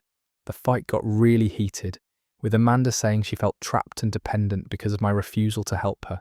She accused me of liking having control over her transportation and said I was being manipulative by making her rely on me for rides. I tried to explain that I was just protecting my own interests and that it wasn't personal, but Amanda said everything in a relationship is personal. She said if I really loved her, I'd be willing to take some risks to help her succeed. Now Amanda is saying she might need to reconsider our relationship because she feels like she can't count on me when she needs support. She says she needs a partner who trusts her and is willing to make sacrifices for her happiness. Some of my friends think I'm being too cautious and that I should give Amanda another chance with the car. Others think her reaction to my boundaries shows she's not ready for the responsibility of borrowing someone else's vehicle. That story ends right there. Amanda crashed her last car because she was texting and driving, and now she's mad that her boyfriend won't let her do the same thing with his car. The manipulation tactics of calling him controlling and unsupportive for protecting his primary means of transportation are ridiculous. If she wants driving privileges, maybe she should start by not texting behind the wheel and taking responsibility for her previous accident instead of minimizing it. Moving on to our next story about family obligations and work conflicts. Am I the bad person for not attending my sister's baby shower? My sister Rachel is pregnant with her first baby and has been planning her baby shower for months. She's really excited about it and has put a lot of effort into making it special. The shower is scheduled for this Saturday afternoon at a local event hall, and she's invited about 40 people, including family and friends. I was really looking forward to celebrating with Rachel and helping her prepare for the baby. I've been involved in the planning process, helping her pick out decorations and organise games for the guests. I even offered to help set up the venue the morning of the shower. The problem is that I got called into work for an emergency project that absolutely has to be completed this weekend. I work in IT for a healthcare company, and one of our main servers crashed on Wednesday. We're dealing with a critical system failure that affects patient records and scheduling. My boss made it clear that this is an all-hands situation and that everyone on the team needs to work through the weekend to get everything back online. This isn't the kind of thing I can just skip or delegate to someone else. Patient care is literally at stake, and I could lose my job if I don't show up. When I called Rachel to explain that I wouldn't be able to attend her shower, she was devastated. She started crying and said she couldn't believe I was choosing work over her special day. She said this was a once-in-a-lifetime event and that missing it was unforgivable. I tried to explain that this wasn't a choice I was making, but an emergency situation at work that was completely out of my control. I told her how sorry I was and that I would make it up to her somehow, maybe by taking her out for a special dinner or helping with the nursery. Rachel said that wasn't the same thing and that she'd been counting on me to be there. She pointed out that I was supposed to help with setup and that my absence would create extra work for everyone else. She said she felt like work was more important to me than family. I offered to send money to help cover any additional costs for the shower and suggested that maybe we could have a private celebration later where I could give her my gifts and spend time focusing just on her and the baby. But Rachel wasn't interested in compromises. She said the shower was about having all the people she loved there to celebrate with her, and that doing something separate later wasn't the same. She accused me of not prioritizing family and said she was disappointed in my choices. Our mum got involved and initially took Rachel's side, saying that family events should come before work obligations. But when I explained the severity of the situation and that people's medical care was being affected, she became more understanding. My dad supported my decision from the beginning, pointing out that healthcare emergencies take priority and that Rachel should understand the importance of what I do. He said missing one event, even an important one, wasn't worth risking my career. But Rachel has continued to be upset about it. She's been posting on social media about how hurt she is that someone close to her won't be at her shower. She hasn't mentioned me by name, but it's pretty obvious she's talking about me. Yesterday, Rachel called me crying and said she'd been thinking about it more and felt like I could find a way to attend if I really wanted to. She suggested I could work Friday night and Sunday to make up for missing Saturday, or that I could ask someone else to cover for me. I explained that the entire team is required to work this weekend and that there's no one available to cover for me. This isn't like missing a regular day of work that someone else could handle. It's an emergency situation that requires everyone's expertise. Rachel said she felt like I wasn't even trying to find solutions and that I'd given up too easily. She said if the situation were reversed, she'd find a way to be there for me, no matter what obstacles came up. The conversation ended with Rachel saying she was reconsidering our relationship and whether she could count on me for important moments in her life. She said this experience had shown her that I wouldn't be there when she really needed me. Some family members think I should try harder to find a way to attend, even if it means risking problems at work. Others understand that healthcare emergencies can't wait, and that Rachel is being unreasonable to expect me to prioritise a party over patient care. The shower is tomorrow, and Rachel still isn't speaking to me. I feel terrible about missing such an important event in her life, but I also know I don't have any choice in the matter. I just wish she could understand that some things are genuinely beyond our control. That story comes to an end. Rachel's treating a healthcare emergency, like her brother just doesn't want to come to her party. When hospital systems are down and patient care is at risk, that's not something you can just skip for a social event, no matter how important. The emotional manipulation and public social media shaming over something completely beyond his control shows Rachel cares more about her perfect party than understanding real-world responsibilities. Sometimes, being an adult means accepting that emergencies happen and they don't revolve around your schedule. Let's move on to our final story about family relationships and difficult histories. Am I the bad person for not visiting my dad in the hospital? My dad had a heart attack last week and has been in the hospital since then. He's stable now, but it was pretty serious and the doctors say he'll need surgery and a long recovery period. My siblings have been taking turns visiting him and keeping me updated on his condition. The thing is, my dad and I have a really complicated history. He was an alcoholic throughout most of my childhood and was often violent when he drank. He never hit me directly, but he would throw things, punch walls, and scream at me and my mum for hours. The house was always tense and unpredictable when he was drinking, which was most nights. When I was 16, my dad had a particularly bad episode where he destroyed furniture in our living room and threatened to hurt my mum. That night, I called the police and they arrested him. My mum finally left him after that incident, and we moved in with my grandmother. My dad got sober about 5 years ago and has been trying to rebuild relationships with all of his kids. My siblings have forgiven him to varying degrees and maintain regular contact. He's been to therapy, joined AA, and seems genuinely committed to changing his life. I've been the holdout in the family when it comes to reconciling with him. I've seen him at a few family gatherings over the years, and we can be civil to each other, but I've never been able to get past what happened when I was growing up. The fear and anxiety I felt as a child still comes back when I'm around him. My dad has tried to apologise to me multiple times. He's written letters, asked other family members to mediate, and even showed up at my apartment once to try to talk. But I've always felt like his apologies were more about making himself feel better than actually acknowledging the damage he caused. When my sister called to tell me about the heart attack, she immediately asked when I would be coming to the hospital. I told her I wasn't planning to visit, and she was shocked. She said regardless of our history, he's still my father, and he could have died. I explained that I understood the situation was serious, but that being around my dad still caused me a lot of stress and anxiety. I said I was glad he was going to be okay, but that I didn't feel emotionally capable of visiting him in the hospital.